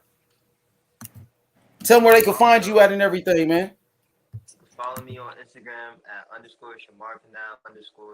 My stuff, I will be fighting in Shreveport, Louisiana. I'll be back in the ring. It's my 6 months back in the ring. I got a first round knockout coming, so stay tuned. Fight link will be dropping. Ticket link is out right now. Man, come back and holler at us on the 13th after you knock him out. I'm gonna holler at you the same night. Okay, for sure, yeah. Yo, me, man. Good luck, bro. Appreciate it. All right. Bye. H Money, I'm gonna hit you. All right, Q. All right, For bro. sure, champ. There you have it. Shamar Canal, the highlight reel, the motherfucking balls. Let's go. Shouts to Shamar Canal, man. What you think about the young brother so far? Q, from what you heard from him. What's your thoughts on the young brother, man? Just talking to him. That's your first time talking to him? Yeah, I think I was on there the last time. No, I wasn't on there the last time. I just watched it. I was in the comments the last time he was on there, But yeah, man, I like him, man. He real, he humble, he soft spoken. I think the headphones was a little low, but I heard everything he said. I think I like the fact that how we pay attention to the game, how we soak it up. He not sitting there getting caught with his head in the stars. He focused on trying to be the best, and that's what I love. He's hungry, man. He's like I said, he a good kid. You know what I mean? He's dedicated to the sport of boxing. He's not out here capping like these other guys. He takes boxing very serious, and he got one of the best teams in Devin Haney Promotions. He's over there with Devin Haney, learning from a champion every day. So, shout out to Shamar, man. He sparred Devin Haney plenty of rounds. You know what I mean? That can only help him. Just like Shakur Stevenson, when he spars Terrence Crawford. You know what I mean? And he learned from Devin Haney, who's one of the best fighters in boxing. That can only help him. You know what I mean? So, I'm proud of Shamar, man. He turned professional, got his first win. I'm proud of him, for sure. Yeah, me too. I'm ready to see this second fight, man. I'm gonna make sure I don't know, Fight TV. What is that on? That's an app? Is that an app? I'm not sure exactly. What it is. Like, I'm gonna get more information. What's the name of it? What you say? Didn't he say it was Fight TV? Didn't he say it was gonna be on Fight TV? I'm not sure, man. I'm not sure right now, but I'll find out. I'll get the information for sure. I'm gonna get the rest of the info to let you know. Yeah, I'm gonna check his IG. I'm gonna check his IG to make if he posts a flyer on it or not. But yeah, I'm gonna check it out. But that shit ain't too far from where you from, huh? Shreveport, Louisiana. Yeah, that's a little distance from where I'm at. But in Arkansas, like some of the people that I know, like in Magnolia, like nah, it's not that far. I done been in that casino. I went to the casino on my birthday. They got a couple casinos down there.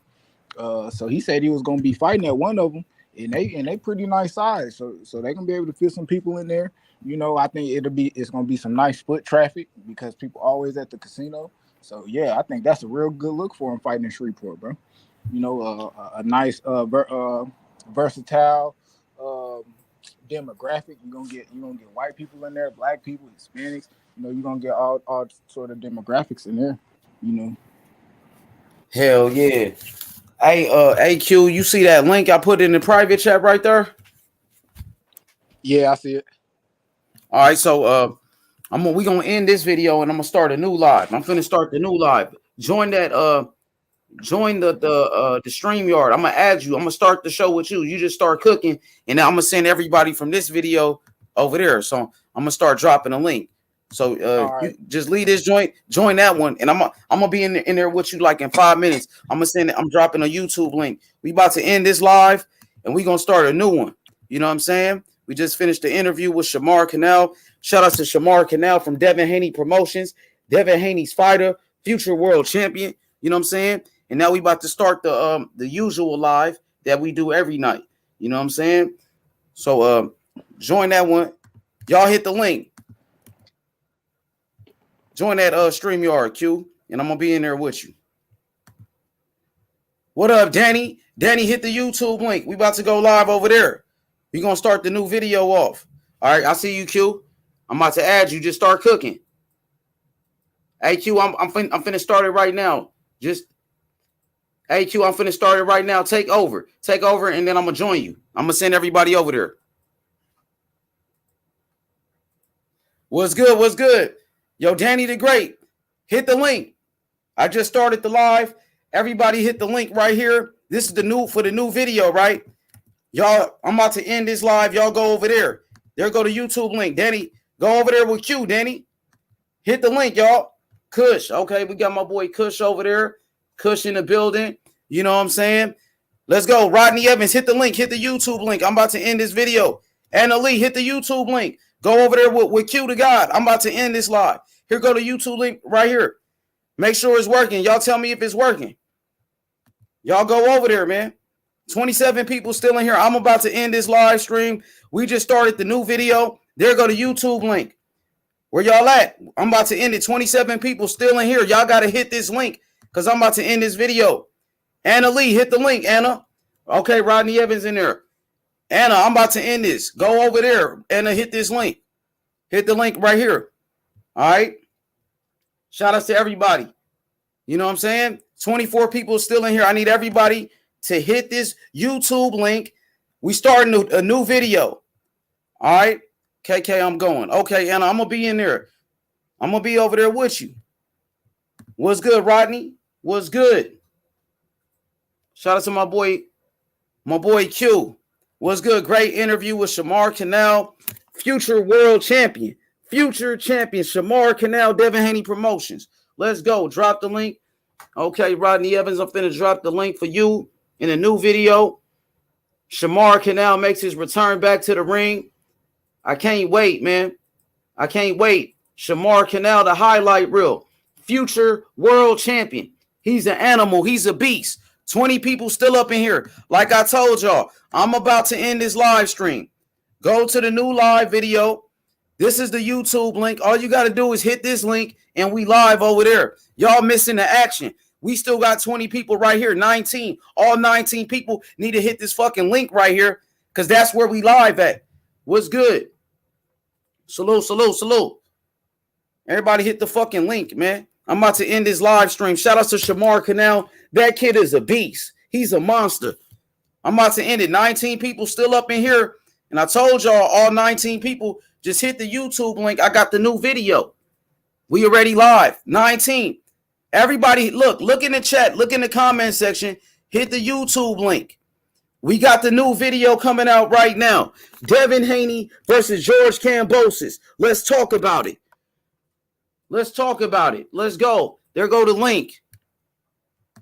I'm out, y'all. I'm about to end this video. I'm going to the new live, man. We out.